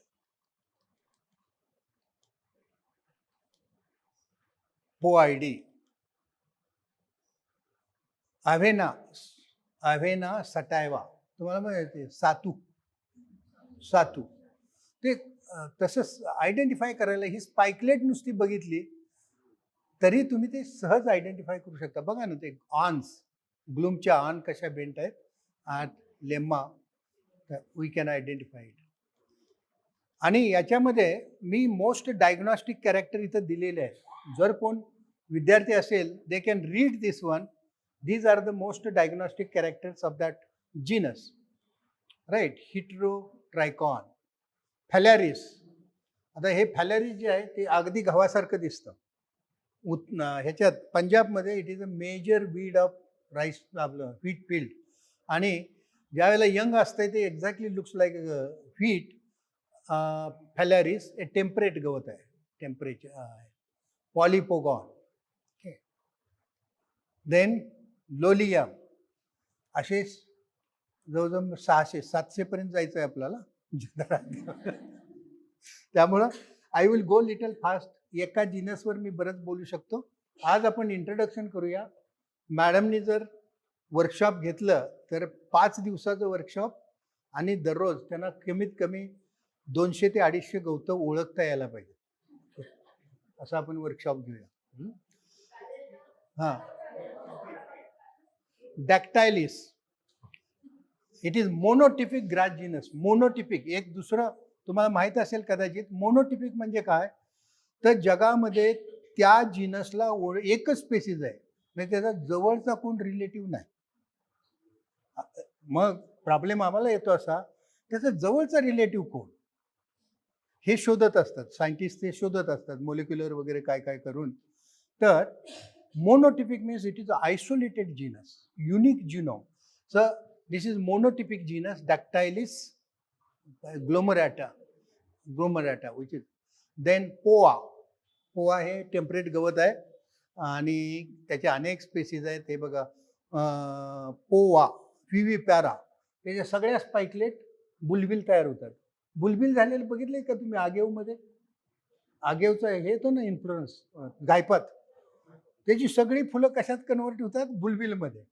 तसंच या गवतात पण आहे, म्हणून त्याला विविपॅरा म्हटलंय. स्क्लेरोक्लोआ, दिस इज नॉट इंडियन, इराणमध्ये असताना मी गोळा केलेला आहे. अरिस्टिडा. आता अरिस्टिडा जीनस ओळखायचं कसं? फार सोपं, म्हणजे आमच्या कोल्हापुरी भाषेत लय सोपं. हे लय सोपं तर काय आहे, ही जी आण आहे ना इथं ट्रायफीड असते, अशी 3 असतात. तर तुम्हाला पुढं दाखवता येईल बघा. हे बघा, हे लोअर ग्लूम, अपर ग्लूम. आणि ज्या वेळेला तुम्हाला हे लेम्मा ट्रायफीड मिळेल, त्यावेळेला ते डोळे झाकून म्हणायचं इथं अरिस्टिडा. त्याच्यात काही नाही. आणि अरिस्टिडाचे स्पेसीज आपल्या ह्याच्या इथे पण मिळतात पुण्यात सगळीकडे. तुम्ही केव्हा तरी उद्या बघा, ट्रायफीड ऑन मिळाली की अरिस्टिडा म्हणायचं. कुणी तुम्हाला क्वेश्चन करू शकत नाही. असे प्रत्येक गवताला एक एक कॅरेक्टर आहे, विच आय कॅन टेल. हा, अरिस्टिडा बद्दल सांगितलं. ट्रायफीड लेम्मा. ओके. तर स्टिपिया ग्रॉस्टिस, त्या ह्या जवळचा भाव त्याचा राजस्थानमध्ये मिळतो. तर त्याची एक जी आण आहे ती प्लुमोज असते, that is Stipagrostis. Okay, नाव that is one. Then Chandrasekharania. हां, चंद्रशेखर याना लक्षात राहील. हे कर्नाटकमधनं, केरळामधनं डिस्क्राईब झालेलं गवत आहे. Chandrasekharania keralensis. It is monotypic again. Okay, it looks like this. Then Jansenella. मला ती नावं सुद्धा आवडतात. बॉटनिकल नावला घाबरू नका. संस्कृत एवढं अवघड असते, माझी जीभ सुद्धा वळत नाही ते उच्चार करायला. मग बॉटनीची नावं एवढी तुम्हाला का अवघड वाटतात? झान्सिनेल्ला ग्रिफिथियाना असं म्हणा, 2-4 वेळा म्हणा, ते लक्षात राहतंय. राईट. तर हा गवत आपल्या सगळ्या पश्चिम घाटात सगळीकडे आहे. तुम्हाला सगळ्यांनी बघितलं असेल हे झान्सिनेल्ला ग्रिफिथियाना. राईट. हे झान्सिनेल्ला ग्रिफिथियाना सुंदर गवत दिसतं. आणि याच्यात आम्ही एक नवीन स्पेसीज केला आहे, झान्सिनेल्ला निग्लेक्टा. आपण सगळ्यांनी बघितला, अनेक वर्ष कधी अनलाइज केला नाही, म्हणून त्याला नाव दिलं निग्लेक्टा. हा. तदनंतर लोफॅथेरम. लोफॅथेरम, आता हे गवत फॉरेस्ट ग्रास. ज्या ज्या वेळेला जंगलामध्ये तुम्हाला गवत मिळतं, त्याच्या स्पायकलेटला काहीतरी मेकॅनिझम असतोय, ते तुमच्या अंगाला चिकटेल किंवा जनावरांच्या ह्याला चिकटेल. Animal dispersal for forest grasses. सगळे जे फॉरेस्टमध्ये वाढतात त्याला काहीतरी असा मेकॅनिझम आहे. तर याच्यामध्ये इथं हुकडे हेअर्स आहेत. ओके, इथं हुकडे हेअर्स ह्या स्पायकलेटला, म्हणजे लेमाला ॲट द टिप. तर इथं तुम्हाला दिसतील हुकडे हेअर. ते तुमच्या कपड्यात अडकतात. त्यांची adaptations wonderful. Plants are best scientist of the world. Okay, आम्ही म्हणतो, आम्ही नोबेल प्राइज घेतो. प्रत्येक plant will get many Nobel prizes. Okay, anyway, so this is Lophatherum. तुम्ही केव्हा गेला? थायसॅलोलिना, किरसुनी. किरसुनीचं इकॉनॉमिक्स बघितलंय का कधी? तुम्ही जर विचार केला किती किरसुनी लागत असतील भारतात. आणि त्या सगळ्या त्या आसाम रिजनमध्ये वाईल्ड ग्रो होतं. It is a very good soil binder. एकदा ठोंब झाली तर ती काढणं मुश्किल. आता मीच तेच सजेस्ट करणार आहे. रिव्हर बेडच्या बाजूने लावायचं असलं तर थायसॅलोलिना लावा. रिव्हर बेड स्टॅबिलाइज होतील, रिव्हर बँक्स स्टॅबिलाइज होतील. So this is that Thysanolaena latifolia. हा, आसाम. हे हा, पाण्याजवळ. It is near water. नाही मॅडम, कोल्हापूरला या, आम्ही लावलंय बांधाला, बांध वाहू जाऊ नये म्हणून. एवढं वाढलंय ते, एवढं वाढलंय की बांध एकदम स्टॅबिलाइज, काहीच करायची गरज नाही. तर ते अनुभवाचे बोल. म्हणजे हे that can be used as a very good grass for stabilizing banks. आणि त्याची स्पायकलेट बघा, त्याच्यावरचे हेअर्स. ओके. देन हे बघा, अनदर. हे फॉरेस्ट गवत असेल का ग्रासलँडचं गवत असेल? हा का? हुकडे हेअर्स. लेम्मावर हुकडे हेअर्स आहेत. अंगाला चिकटतं आणि तुमच्या बरोबर ते दुसरीकडे डिस्पर्स होतं. आपल्यापेक्षा हुशार गवतं. ते डिस्पर्सल करता. ह्याचंही नाव बघा कसं आहे, Centotheca lappacea. Centotheca lappacea. Then Arundinella. This is very common grass. River बेडमध्ये तुम्ही पाहिले का गवत वाढतं रिव्हर बेड, आणि असे इन्फ्लोरन्स येतात. तेच ते अरुंडिनेल्ला गवत आहे. बाहेर पण वाढतात, पण रिव्हर बेडमधलं हे ग्रास आहे. This also is a very good grass. पावसाळ्याभर पूर आला तरी ती वाहून जात नाही मॅडम. फक्त only thing it needs sandy soil. आणि रिव्हर बँकला आपली सॉईल असते, त्यामुळं ते कदाचित टिकणार नाही. आता हे आरुंडिनेलाचे स्पेसिस आपल्याकडं हे एवढे स्पेसिस मिळतात बघा. ह्याचे जे तुम्ही बघितले सगळे स्पेसिस मी काय आता सांगत नाही, पण सोपं असतंय. एकदा एक स्पाइकलेट डोळ्यात भरली, हां, इन अनदर लँग्वेज यादव कसा दिसतो एकदा तुमच्या डोक्यात बसलं की यादवाचा भाव कसा दिसेल हेही तुम्ही सांगू शकता. ओके, तर हे स्पाइकलेट अरुंडिनेलाचे आहेत बघा. त्याच्यात काय सिमिलॅरिटी आहे, काय डिफरन्सेस आहेत, एकदा ते लक्षात आलं की मग सहज तुम्ही सांगू शकता. म्हणजे मी नसताना किंवा कुणी न सांगता सुद्धा अरे ही अरुंडिनेला असेल असं तुम्ही म्हणाल. फक्त पहिल्यांदा काही तुम्हाला वेळ लागेल. गार्नोशिया, आता कोकणात वगैरे जातो, पश्चिम घाटात ती कौलं असतात ना, कौलं किंवा आंब्याची वगैरे झाडं त्याच्या फांद्यावर वाढतं, ते Garnotia. Okay, always it grows not in soil but grows on rocks, on walls आणि छप्परावर. अप्लुडा म्युटिका, मला हे सगळीकडे आहे ना, आता आता बाहेर गेला तरी मिळेल, कुठेही इथं बाहेर गेला की अप्लुडा म्युटिका. जगामध्ये एकच त्याचं स्पेसिस आहे, अप्लुडा म्युटिका. ओके, इथं मी कॅरेक्टर दिलेत त्याचे काय आहेत. अप्लुडा म्युटिका आणि बोट सेप्ड ब्रॅक्ट सहज ओळखतात. किती जणांनी पाहिलं हे गवत मला सांगा? सगळ्यांनी पाहिलं का नाही? ओळखता येत आहे ना. जगात एकच स्पेसिस आहे, संपला जीनस. ओके, अप्लुडा म्युटिका. आर्थ्रॅझॉन एक जीनस आहे, आर्थ्रॅझॉन. आणि हा आर्थ्रॅझॉन जो आहे विशेष म्हणजे आपल्या महाराष्ट्रात त्याचे बरेच स्पेसिस मिळतात. आता घाटात गेला की एक आर्थ्रॅझॉन मिळतं, त्याची ईतभर लांबडी ऑन असते. तुम्ही बघा हँगिंग रॉक्स आहेत ना, असं डुपिंग गवत असते ईतभर लांब. ओके, एवढी लॉंग ऑन असतात. ती ऑन अशा का, म्हणजे तुम्ही निसर्ग काय सेवक हा टायटल फार सुंदर आहे. पश्चिम घाटात जे घाट एरिया आहेत त्याच्यात तुम्ही गवताचे अडॅप्टेशन्स बघा, त्या ऑनचा रोल काय आहे बघा, ते रोल कसे होतात आणि स्पाइकलेट परत दगडात कशा घुसवतात, तो तुम्ही स्वतः बघितल्याशिवाय करणार नाही. Okay, so this is Arthraxon. आणि बघा त्याची गंमत कशी आहे, आपल्या प्लेनमध्ये वाढतात ते डिप्लॉइड आहेत, म्हणजे कमी क्रोमोझोम 18. जरा पश्चिम घाटाकडे गेलं की 36 आहे आणि एकदम वर टॉपला गेलं की 54 क्रोमोझोम. म्हणजे पॉलिप्लॉइडी क्रोमोझोम नंबर कसा प्ले केला आहे in a distribution of grasses. Anyway तो वेगळा स्टडी आहे, परंतु काय हे ओळखायला अवघड जाईल तुम्हाला. हां बघा बरं, हे लोअर ग्लूम बघा, हां अगदी सुसरणीसारखं दिसतंय ते. You cannot make mistake. Okay, lower glumes बघितली की all these are the lower glumes. आहे आर्थ्रॅझॉन. चिओनॅकने. ओके, कसं प्रोनाऊन्स करायचं, चिओनॅकने, कोनिझी. आता हे जे गवत आहे तुम्हाला माहित आहे, क्लोजेस्ट रिलेटिव्ह ऑफ मेज, भाता आपला ह्याचा मक्याचा जवळचा रिलेटिव्ह आहे, एका फॅमिलीतले आहेत ते. तर चिओनॅकने कोनिझी. तदनंतर ट्रायलोबॅकने कुकी, ट्रायलोबॅकने कुकी असं त्याचं नाव आहे. आता तुम्ही ह्याला गेला कुठं, माळशेज घाटात. माळशेज घाटातनं खाली जाताना बघा ह्याच्यासारखं मक्यासारखं झाड दिसतंय आपले फॉरेस्टमध्ये सेडला. तर दॅट इज ट्रायलोबॅकने कुकी.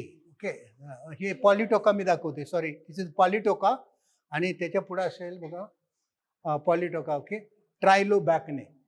मी हा का दाखवतोय तुम्हाला, महाराष्ट्रातले आहोत, हा महाराष्ट्रात एंडेमिक आहे आणि याचा मक्याचा जवळचा भाव आहे. Okay, endemic to Sahyadri range. आणि this is a grass which has, ट्रायलोबॅकने का म्हटलं, हे बघा हे 3 लोबड आहे ना, 3 लोब, म्हणून ट्रायलोबॅकने कुकी असं त्याचं नाव आहे. एनिवे, क्रायसोपोगॉन. क्रायसोपोगॉनचं एक सांगतो तुम्हाला, सगळ्यांना ओळखता यायला पाहिजे. आता मी न शिकवलं तरी, नाही दाखवलं तरी, तर काय बघायचं, जेव्हा कुठलं असं गवत दिसलं, असा इन्फ्लोरन्स व्हर्टिसिलॅस्टर, जर 3 स्पाइकलेट असल्या 1 2 3 टुगेदर, त्याला डोळं झाकून म्हणायचं क्रायसोपोगान. त्याचं ते जनरिक कॅरेक्टर आहे. ओके, क्रायसोपोगान. हां, आणि हे सगळे क्रायसोपोगान बघा, 2 पेडिसेल्ड असतात, 1 सेसाईल असते. 2 पेडिसेल्ड, 1 सेसाईल, 2 पेडिसेल्ड, 1 सेसाईल. अशा सगळ्या क्रायसोपोगांची 3 स्पाइकलेट असतात. एक मधली असते ती फिमेल, दोन्ही बाजूला 2 असतात ते पेडिसेल्ड आणि ते असतात मेल. ओके, हा कॅरेक्टर लक्षात राहिला तर कोण क्रायसोपोगान चुकेल. Okay, that much you. No other grass has such a spikelets. This is Chrysopogon. आता त्याचं नवीन नाव आहे, जुनं नाव आहे व्हिटिवेर आपलं हे वाळा. वाळा is another grass which is very useful for stabilisation of बंड्स. त्याची रूट सिस्टीम आणि carbon fixation power, carbon sequestering is highest, आणि ते कार्बन जमिनीत गाडतंय, वर ठेवत नाही. That is another benefit. So that is one grass which needs this one. So this is one grass. आता त्याला ह्याच्यात टाकले. त्यानंतर क्रायसोपोगान आसिक्युलेटर्स. आता तुम्ही जर कोकणात गेला आणि चालायला लागला तर सगळ्या पायाला ते हे लागतात. याच्यात पण बघा 2 पेडिसेल्ड, 1 सेसाईल स्पाइकलेट, फिमेल 2 मेल, अशा हे आहेत. म्हणजे एक एक जीनस इतका युनिक आहे की त्याला बॉटनीतल्या तज्ज्ञाची गरज नाही, कुणीही ओळखू शकतो असे. So Chrysopogon, how it looks. Anyway, हे पाहिले, सगळ्यांनी बघितलं असेल. कॉइक्स गायगॅन्शिया आणि कॉइक्स लॅक्रिमाजोबी असे 3-4 स्पेसीज आहेत. मला या गवताबद्दल काय बोलायचं आहे की हे गवत कोकणात गेला तर एवढं या इथपर्यंत वाढलेलं असतं वर. त्याला फॉडर व्हॅल्यू का नाही? Right, can we introduce fodder value to it? कारण fodder is a major problem आणि अशा पद्धतीचं काम करणंही गरजेचं आहे. याच्यात काय करू शकतो आपण तुम्हाला सांगतो की स्क्रीनिंग ऑफ पॉप्युलेशन्स. एखाद्या गावचा एखादा मनुष्य असतो, त्याला माहीत असतं हे गवत भारी आहे जनावराला, त्याच्या इतर ठिकाणी वाढतं, त्याच्यात ती क्वालिटी नसते. जसं प्रत्येक गावाची एक एक क्वालिटी असते एका एकाची, तशा क्वालिटी सिलेक्ट करून जर आपण हे केलं तर this is one bio resource. So this is a Coix lacryma jobi, आणि याच्या माळा करतात वगैरे वगैरे, ते काय असेल ते. Then Elionurus royleanus, again this is also very unique. You can see this lower spikelet and here some tubercles, Kinocloa. Some of them I will just miss. Lassurus असे एक गवत आहे. याचं मला काय सांगावं वाटतं तुम्हाला, it is known as life line of desert. त्याला लाईफ लाईन का म्हटलं जातं? लाईफ लाईन, डेझर्टमधले सगळे जे ग्रेजिंग ॲनिमल आहेत they depend on this grass, and that sandy सॉईलमध्ये एवढंच ग्रास वाढू शकतं. सो जर कधी गेला राजस्थानला, जोधपूरला, जयपूरला आणि फिरायला लागला, गवत दिसलं तर डायरेक्ट हे असं एक स्पाइकलेट दिसते आणि त्याचे हे spikelet. Okay, Lasiurus sindicus which is a life line. Okay, Lasiurus sindicus. Then Pogonachne racemosa, दुसरं गवत जे पश्चिम घाटाला एंडेमिक आहे, मोनोटिपिक आहे, having only one species. Pogonachne racemosa. सांगा बरं, हे जे ग्लूम आहे, ग्लूमच्या पाठीमागं घोड्याला जशी शेपटी असते तशी शेपटी आहे. एकदाच दाखवलं ना तुम्हाला, आणि हे वाढतं कुठं? घाटात. असे घाट उतरणं असते ना, आपलं आंबोली वगैरे घाटातनं खाली जाताना दगड असे हँगिंग आहेत, त्याच्यावर बघायचं. This is Pogonachne racemosa, only found in western Ghat, nowhere else. Okay, तर पोगोनॅक्ने. सहिमा हा एक very important fodder grass, grows everywhere. Sahima grasslands are also found. So this is a Sahima, how it looks. Polypogon आपल्याला काय नको, हे बघा, हे पण मला वाटतं मोनोटिपिक आहे. हा, यस, थिलिओपोगॉन इलिगन्स. इलिगंट बघा, हे लोअर ग्लूम जे आहे, it is so unique, nobody can go wrong. So Thelepogon elegans, elegant look, आणि आपल्याकडे सगळीकडे वाढतं. फक्त तुम्हाला एकदा कोणतरी दाखवणारा पाहिजे. आणि तिथं सांगायला पाहिजे हे ते इलिगन्स यू विल बी नोईंग ते हे सांगितलं थिलिओपोगॉन इलिगन्स. आता हे ट्रिप्लोपोगॉन रॅमोसिसिमस.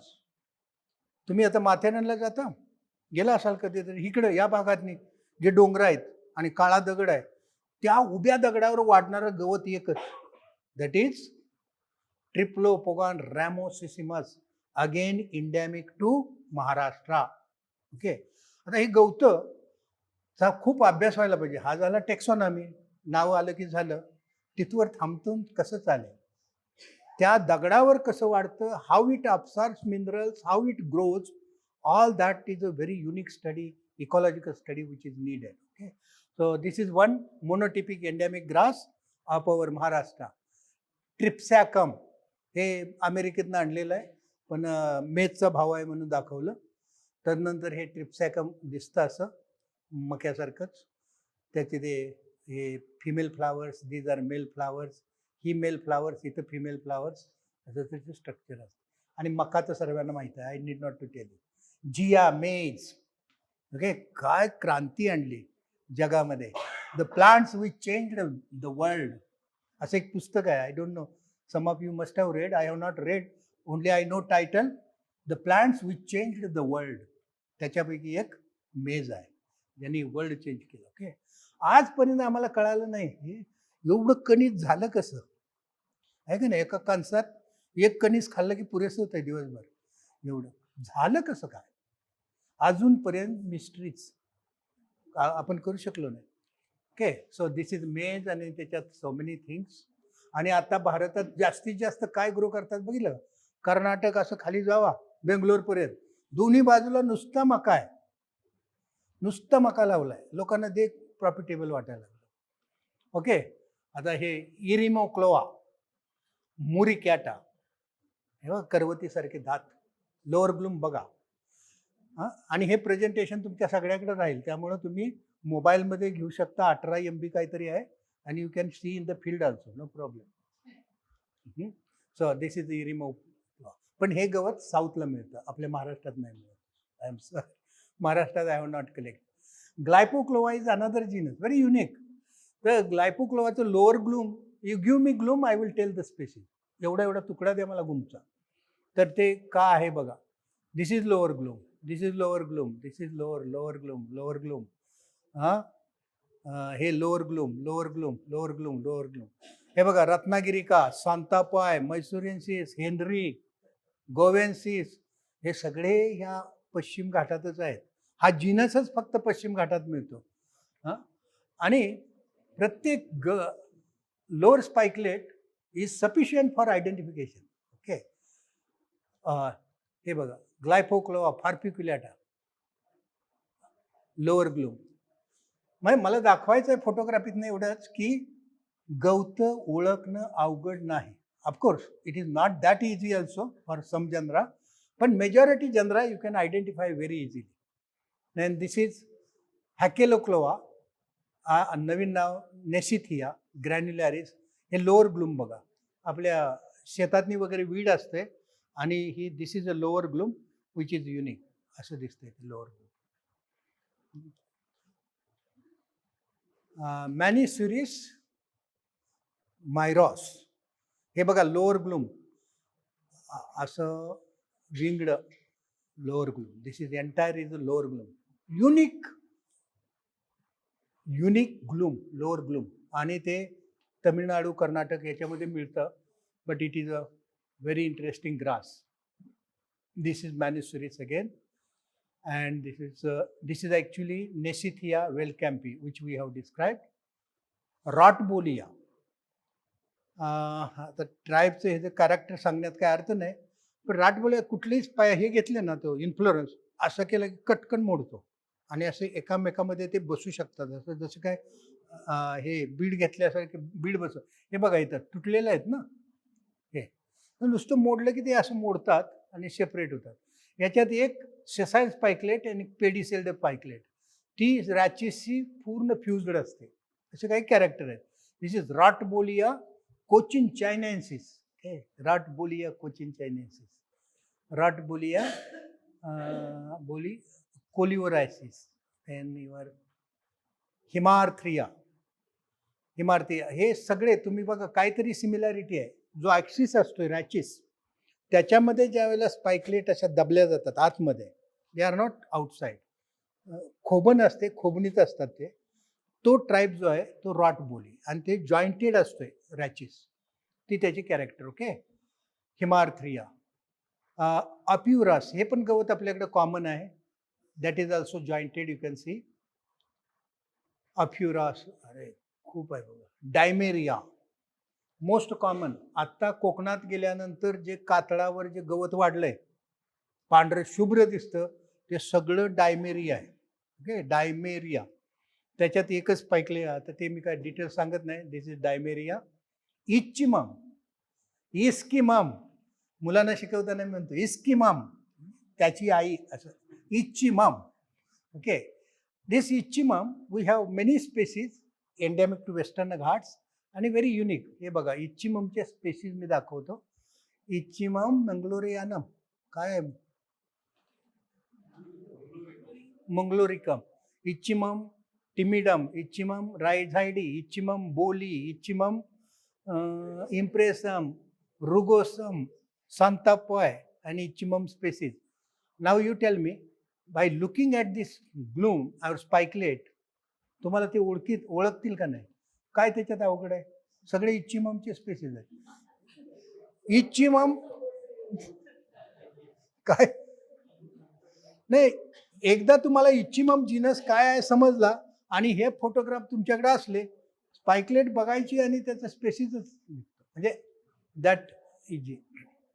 So this is a Cleistachne. स्वारगमबद्दल मी काही जास्त सांगत नाही. हां, ज्वारी, पण आमच्याकडे एकही एक्सपर्ट नाही, मी सुद्धा नाही. स्वारगममध्ये एवढे प्रकार वाढवले जातात, त्याचं आयडेंटिफिकेशन मला येत नाही, कारण त्याला स्पेशली कॉन्सन्ट्रेशन लागेल. आणि कितीतरी व्हरायटी आहे, मानमुडी, काय मुडी अशा अनेक आहेत वेगवेगळ्या. त्याचंही आयडेंटिफिकेशन नाही, पण वाईल्ड स्पेसीज आहेत ते आम्हाला माहीत आहे. कल्टिवेटेडमध्ये we don't know. Okay. So Sorghum, deccanense common, and then these are temperate grasses, I need not to go. Eulalia श्रीरंगी, माझ्या नावाने एक गवत केलंय बरं का आमच्या विद्यार्थ्यांनी. युलालिया श्रीरंगी. कासला वगैरे गेला हायर प्लॅटूला, एक एवढं गवत मिळतं. हे छोट्या गवताला माझं नाव दिलंय त्यांनी. So anyway, this is that Eulalia. आणि युलालियाची आर्टिकल बनवले जातात. आता जो निसर्ग म्हणजे याच्यामध्ये महत्त्वाचं काय, युलालिया पश्चिम घाटात वाढतं. मला ती स्लाइड मी केलेली नाही, तो सुंदर आर्टिकल आणि एक ते चांगलं मार्केटिंग होऊ शकतं. लोकल लोकांनाच ती आर्ट आहे, हाऊ टू डू इट. टोप्या बनवतात, बास्केट बनवतात, वेगवेगळे शेप देतात. तर ते मी याला पाहिलं आजऱ्याला, आणि I think I have slides but I have not included here. This is Ischaemum. Then Imperata cylindrica. हा इम्परॅटा इज अनादर गवत. It is a weed. पण एकदा जर वाढलं शेतात तर काढणं महामुश्किल. and therefore it is one grass again for bank stabilization. This can be introduced for bank stabilization. हे माहित असेल तुम्हाला. सखाराम. सखाराम माहित आहे की नाही?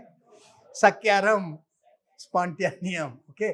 काय सुंदर दिसतं ते बेडमध्ये किंवा हे. This is another grass which has a very deep root system which can hold soil. We can stop erosion with this grass. This is another grass, Saccharum spontaneum. Saccharum spontaneum उसाचा भाऊ. ओके. हा पण Schizachyrium is also not in our area but it is grows in Himalaya. It is related to our काय Saccharum. अपोकॉप्सिस. This is one genus. Only once we have collected. Lower glume आहे ते truncate असते असं. तर this is one. There are not many species. Lophopogon tridentatus. आता इथं बघा, Lophopogon tridentatus, lower glume, bunch of hairs on the glume, एवढे character आले की तुम्ही ते ओळखू शकता. So Lophopogon. Then Bhidea, Bhidea, Bhide मंडळी बरीच आहेत. भिडे साहेब हे होते प्लांट कलेक्टर आणि आमच्या बोर साहेबांनी respected him and one genus is named after him. He was a field collector. झाडं गोळा करणारा सेंट झिवियर कॉलेजमध्येच. He was collecting plants. So one genus is named after Bhide sahab. Okay, so it is Bhidea काय मार्टिनी, sorry ते काहीतरी बिघडलं, हां भायडिनी म्हणून बर्सियाना. ओके, भायडिया बर्सियाना. सिम्बोपोगांबद्दल काय मी सांगत नाही. हां, गवती चहा. किती स्पेसीज आहेत आपल्याकडे, खूप स्पेसीज आहेत. This is another grass which has very strong root system, robust grass which we can use. Okay, Heteropogon contortus सर्वांना माहीत आहे. इसिलिमा, हे मला फार आवडतं. इसिलिमा, तुम्ही म्हणाल का आवडतं इसिलिमा? सगळ्या मार्ची प्लेसेस वाढतं. मी तुम्हाला सांगतो अनालॉगी. तर मी ज्या वेळेला अभ्यास करायला लागलो, बघितलं ही जी आहे this is only female spikelet, ज्या त्यात ओहरी असते. Okay, sessile spikelet. त्याच्या बाजूला बघितले 1 2 3 4 होरलमध्ये 4 मेल स्पाइकलेट असतात. पेडिसेल्ड, हे पेडिसेल्ड स्पाइकलेट आहे. 1 2 3 4 4. सेंटरला सेसाईल स्पाइकलेट विच इज फिमेल. आणि हे 2 जे आहेत ते लॉंग पेडिसेल्ड स्पाइकलेट अगेन मेल.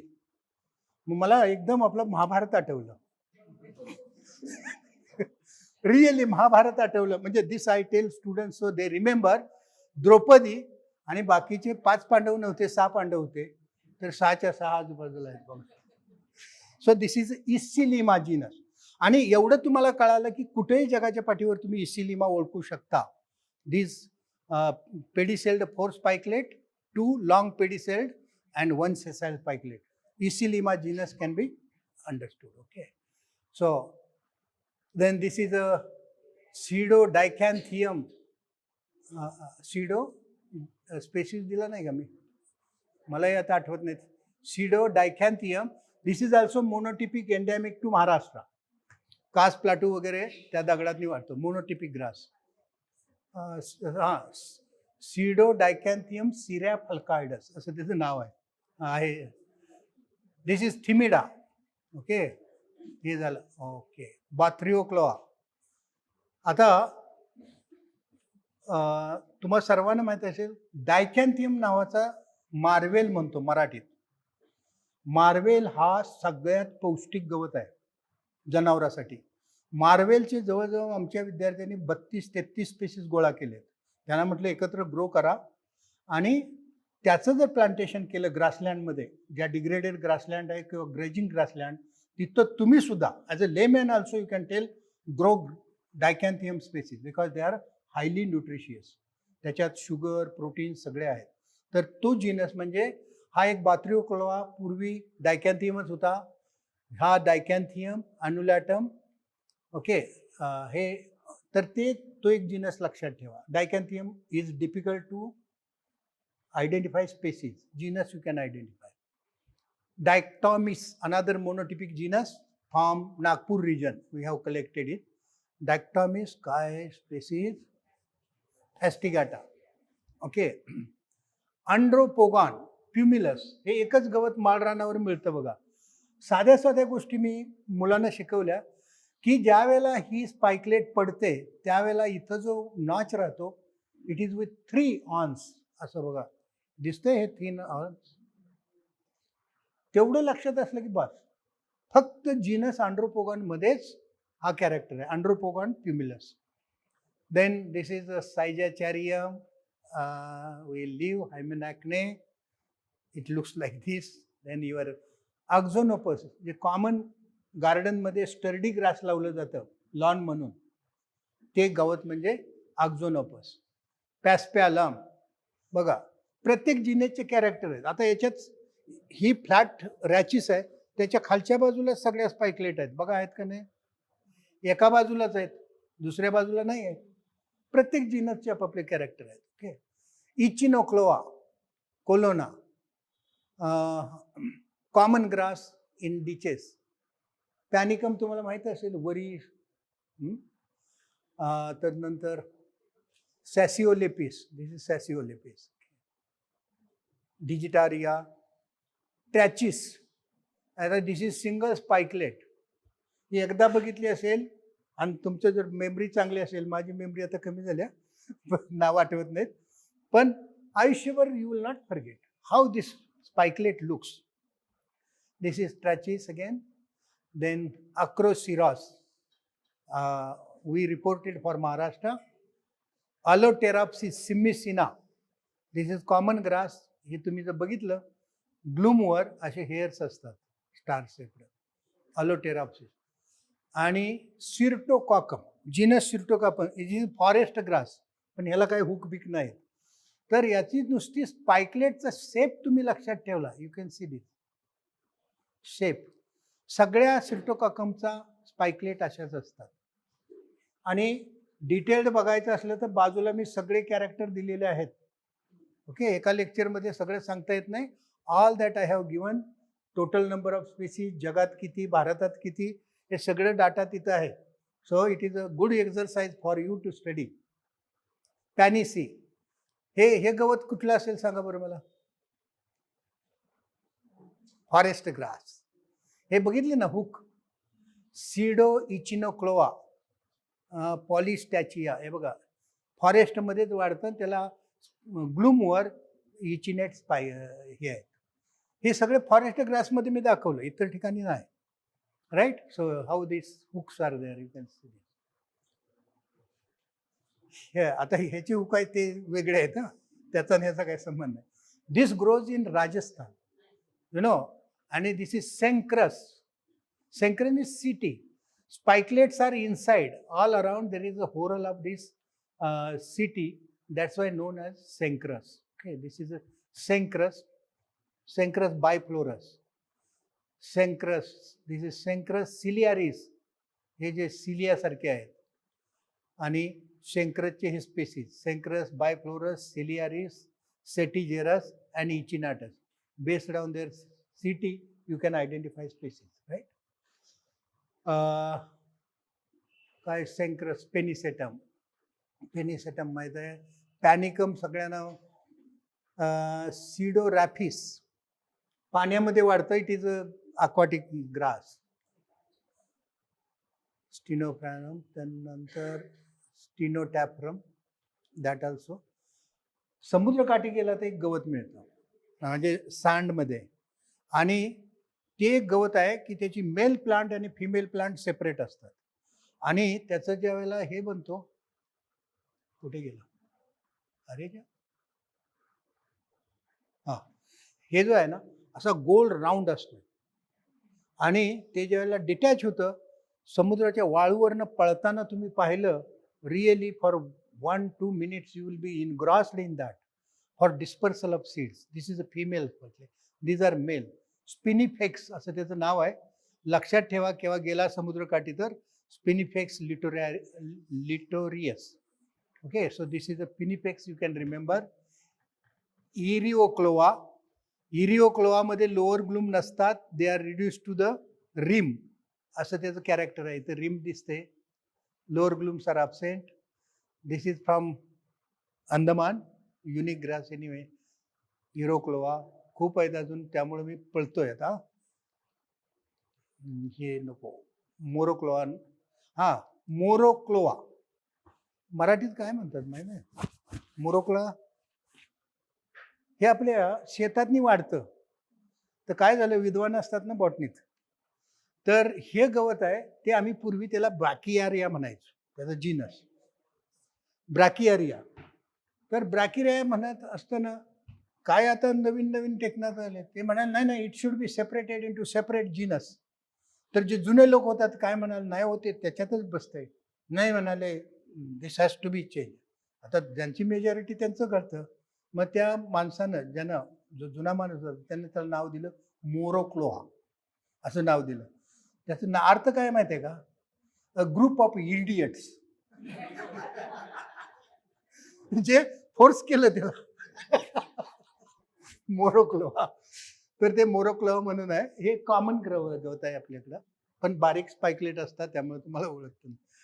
ट्रायकोलिना, तिचे अनादर ग्रास, खंबाटकीच्या घाटातनं खाली येतो ना, दोन्ही बाजूला आहे ते ट्रायकोलिना. सब फॅमिली डॅन्थोनिओइडी. हे बघा हॅलोफायरम, समुद्रकाठाचं गवत, वाळूत वाढणारं गवत, हॅलोफायरम. हे आणि स्पाइकलेट अशी असते, mucronate. At the base there are hairs, Halopyrum. Indopoa paupercula, कुठेही कातळाव गेला तर एवढं एवढं गवत वाढलंय आणि त्याला अशा स्पाइकलेट आहेत बघा, ह्या अशा वर टॉपला. It is Indopoa paupercula, monotypic endemic to western Ghats. Ochthochloa, monotypic grass. त्यानंतर सायलेंट व्हॅलिया. सायलेंट व्हॅलीमधनं हा जीनस डिस्क्राईब झाला. सायलेंट व्हॅलिया काय नाव दिलंय बाबा, 2 स्पेशीज असेल. Silentvalleya this one nairii. आणि आम्ही आमच्या स्कूलनं आपल्या चांदवड घाटातनं त्याचा दुसरा स्पेशीज शोधून काढला. It is a great thing. Student discovered Silentvalleya chandwadensis असं नाव दिलं. Okay, so Silentvalleya chandwadensis. Chlorideae खूप आहेत हो. इनिपोगान, हे बघा, enne means many, enne means many. Enneapogon म्हणजे सिटी सारखं. ना दिस इज, हा हे बघा, हे गोल ग्लूम आहे आणि त्याला अनेक असे हे आहेत setae. Enneapogon, many. So you can identify. Okay, Enneapogon. Here you can see this clearly. Enneapogon, disarticulation. Eragrostis सगळीकडे मिळतो. आता झोशिया मार्टियल्ला. जम्पिंग ग्रास माहिती आहे का ना तुम्हाला? जम्पिंग ग्रास लावतात. आज तुम्हाला म्हणतो गवतावर काम करणारे लोक कमी आहेत. आपल्याला लॉन बनवतात ना, ते आपलं हे क्रिकेट लॉन, त्याच्यावर जे लॉन तयार करायला किती रुपये पे करत असतील. आमचं एक बॉटनीचं पोरगं असा विचार करत नाही, वाईल्ड ग्रास कुठला आपल्याला करता येईल का लॉन. हाय तीच जी काही जुनी आहेत तीच वापरतात.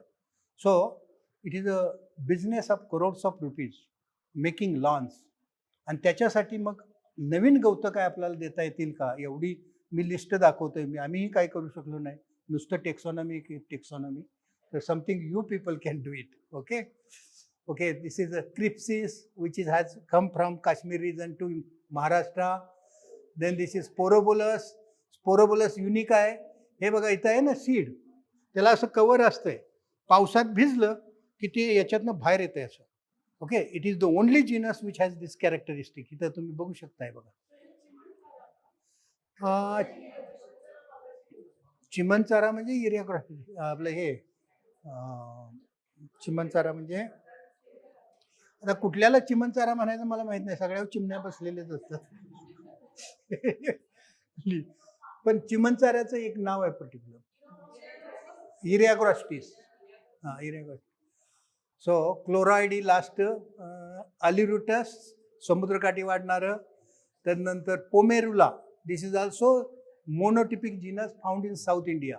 आणि हे बघा पोमेरुला, हे जे हे आहे ना, very spikelet, is very unique. आणि त्याच्यात कधीच क्रॉस पॉलिनेशन होत नाही. I am growing at my house, तर सेल्फ पॉलिनेशन होऊनच सीड तयार होतात. त्याच्यामुळे त्याच्यात डायव्हर्सिटी नाही आणि it grows in extremely harsh conditions. So this is a Pommereulla. हे बघितलं असेल, डॅक्टायलॉक्टेनियम इजिप्टिकम, डॅक्टायलॉक्टेनियम सिंडिकम. आणि हे बघा, हे ट्रॅगस आपल्या पुण्यात पण मिळतंय. कुठेही ड्राय रिजन आहे तिथं खाली बसा आणि ते गवत शोधा. आणि हे बघा, हे जे आहे ना स्पाइकलेट, हे तुम्ही बघा ना इचिनेट आहेत, राईट. ट्रॅगस बायफ्लोरस असं त्याचं नाव आहे. मला वाटते पेराटिस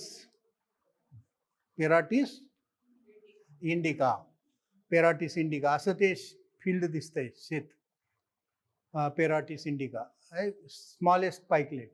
याचं एक दुसरं जीनस, त्याला रिलेटेड जीनस, तो मी तुम्हाला दाखवतो. हा आता हे आणि हे एकाच घालायचं का एका जीनसमध्ये? तुम्हाला मी विचारतो, लेमॅन म्हणून तुम्ही बोलायचं. हे एक आहे आणि हे एक आहे. सॉरी सॉरी, हे कितीतरी वेगळे आहेत ना. मग आता नवीन तज्ज्ञांनी with molecular biology they have merge in one genus. Okay, so anyway this is Perotis. आणि आपलं जे होतं लोफोलिपिस ऑर्निथोसेफॅला, लोफोलिपिसच आहे ना मिलिंद, लोफोलिपिस ऑर्निथोसेफॅला. गवत बघा ते, काय त्याची स्पाइकलेट, मी त्याचं काय वर्णन करू शब्दात, I cannot. Okay, you see this pedicel and see this, you know, just like पक्ष्याचं head, ornithocephala. This is a spikelet. South इंडियाला मिळतं. हां, लोफोलिपिस ऑर्निथोसेफॅला. आता त्याला केलंय पेराटिस ornithocephala. Anyway, so this is वर. हां, ऑर्निथोसेफॅला. सुंदर, अशी नावं सुंदर आहेत. सगळ्या नावांचे मी इटिमॉलॉजी सांगितली नाही. बरीचशीच नावं इटिमॉलॉजी समजली की तुम्ही लक्षात ठेवू शकाल. Okay, so this is that. Then this is another leptothrium. This is also unique grass, but extreme desert grass. Acrachne माहीत आहे, क्लोरिस माहीत आहे, तुम्हाला हे माहीत आहेत गौतम. सायनोडॉन, दुर्वा माहिती आहे, dinebra, retroflexa. Okay, this is also very good grass. मी जे पाहिलं लहानपणी, म्हशीला फार आवडतं, जनावरांना फार आवडतं. मी ते पान जर चावून खाल्लं तर ते आंबट लागतं, पण मी काय कुठलं त्याच्यावर संशोधन केलं नाही. पण त्यावेळेला आम्ही चाटत बसायचो त्याला. मग ते काय सॉल्ट सिक्रेट करतं, काय करतं, we don't know, but it is one grass one should see. Animals love it. Diplachne another grass. Okay, leptochloa, मला वाटतं फक्त लेप्टुरस. आता हे लेप्टुरस आहे ना, हे आम्ही दांडेलीला पहिल्यांदा गोळा केलं, एवढं एवढं, आणि made new record for Maharashtra. हे 15 वर्षापूर्वीची गोष्ट सांगतोय, ज्यावेळेला रिसर्च करत होते. Lepturus today it is found all over Maharashtra. तुम्हाला नाही माहिती, मला माहिती नाही, कोणाला, फक्त मला माहिती आहे, कारण मी पहिल्यांदा न्यू रेकॉर्ड केलं होतं महाराष्ट्राला. Now it is found all over Maharashtra. Okay, मग ते स्प्रेड कशी गवतं होत आहेत काय, we don't know. So that way. So this is a microchloa. मुरमाड माळरानावर असं ते वाढतंय गवत, छोटंसं मायक्रोक्लोआ. स्कोनफिल्डिया, स्कोनफिल्डिया हे पण बघितले का नाही माहीत नाही. टेट्रॅपोगॉन, स्पाइकलेट बघितली तरी तुम्ही ओळखू शकाल. देन सिलॅक्राइस, काय ते, सिलॅक्रायरम, चायरम, सिलॅचायरम. हे युनिक आहे, याची सीड बघा, very unique seed. Then eragrostis, eleusine, eragrostideae, याच्यातलं इलुसिने, नाचणी सर्वांना माहीत आहे. लेप्टोक्लोआ, शेतातलं वीड आहे. आणि this is one grass, again you should remember. हे गवत आपले रिलिजियस गवत आहे, रिलिजियस व्हॅल्यूज गवताच्या बऱ्याच आहेत. त्यापैकी हे एक आहे monotypic grass, desmostachya bipinnata. Really, if you want to conserve soil, stabilize soil banks, this is one grass, but it also is a very bad weed. Bad weed. Okay. So Iriagrostiella. Then this is Melanocenchrus. हे पांढरे पांढरे पांढरे माळरानावर गेला तर संध्याकाळी तुम्हाला बघायला मिळतील. This Melanocenchrus, another species. Oropetium आणि tripogon, this is also common grass. Hanging grass, आपल्या पश्चिम घाटात गेलो की दगडातनी वाढणारं गवत, दिस इज ट्रायपोगॉन लिस्बॉय. ओके, हँगिंगच, ते तुम्ही इथं आणून वाढवा, वाढत नाही, त्या दगडावरच वाढते खाचत. आणि त्याच्यात बऱ्याच शिरोपीजी आमच्या मिळतात. You know how they help each other. Then this is a coelachne. Then this is Colacne minuta, which is grows. तुम्ही जर कास प्लाटूवर गेला असाल तर त्या डबक्यातनी हे वाढतं. It is endemic to western Ghat and higher plateaus. Okay, then this is hubbardia, already I have told you story. Then isachne, limnopoa. In Kerala it is monotypic. And अरे किती आहेत अजून. ओके, सो दिस अरुंडो डोनॅक्स, आपल्या ज्वारीसारखं दिसतं arundo donax. This is another grass. Again I want to tell you it is very robust grass. Again it can be used to stabilise river banks. Right. Then this is arundo donax. हे बघा, इलिट्रोस्फोरस स्पिकॅटस. मला फार आवडतं ते गवत.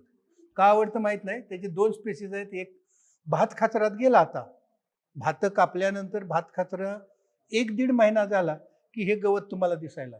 सुंदर गवत आहे. This is इलिट्रोफोरस स्पिकॅटस. एकच स्पेसीज भारतात आहे, त्यामुळे तो जिनस तुमचा झाला अभ्यास करून असं म्हणायचं. ओके, हे तर तुम्हाला माहीत आहे. Phragmites, this one. This is another grass which is very robust, river bed, along the rivers. It grows all Krishna, Koina. This is the grass. This is Phragmites kirka, but आता नवीन नाव झाले ते. Phragmites काय बाबा नाव? Folia Vellatoria, Tora. Right. झंकेरिया. तुम्ही केरळात गेला, हाय अल्टिट्यूडला गेला की त्या दगडातनी एक गवत वाढतं, त्याचं नाव आहे झंकेरिया. आणि तो फक्त शिलोन आणि भारतातच मिळतो. And there are only 4 species. Zenkeria. Danthonidium gammiei. कोकणातल्या कातळावर एक गवत मिळतं which is very unique, monotypic, and this is danthonidium gammiei. आणि हे त्याची spikelet. Okay, so I have shown you. I was running. तुम्हाला माहीत आहे, एका जिनसवर जवळजवळ 15-20 मिनटं बोलावं लागतं. त्यावेळेला तुम्हाला ते सर्व डिटेल्स कळतात. मला आनंद काय वाटतो शेवटचं, ह्या ग्रासलँड बघताना जो आम्हाला आनंद मिळतो. राईट. आता ही मुलं, त्यांची फेसेस बघा कशी टवटवीत आहेत, आनंदी दिसतात. तुम्ही कुठेही जा ग्रासलँडमध्ये, दॅट ग्रीन कव्हर म्हणजे पृथ्वी मातेचा तो एक शालूच आहे, एक हिरवा. आणि अशा गवताबद्दल लोकांनी आस्था तयार करणे आणि गवताचं महत्त्व पटवून देणं, हे म्हणजे मला वाटतं आमच्यासारखे लॅबोरेटरीतल्या तज्ज्ञांचा काय उपयोग नाही. तुम्हीच ते सांगू शकता. आणि मॅडम, हे प्रेझेंटेशन सर्वांना द्या आणि आपण एक वर्कशॉप घेऊ. त्यावेळेला आपण डिटेल्ड गवतं, आणि ते वर्कशॉप असायला पाहिजे ऑक्टोबरमध्ये madam, when most of the grasses come in flowering. म्हणजे ह्या वेळेला. And we can go and show them. A one-day tour to Western Ghat, we can see more than 100 grass species. So that is what I aim at. Madam will arrange. Thank you very much for patient listening.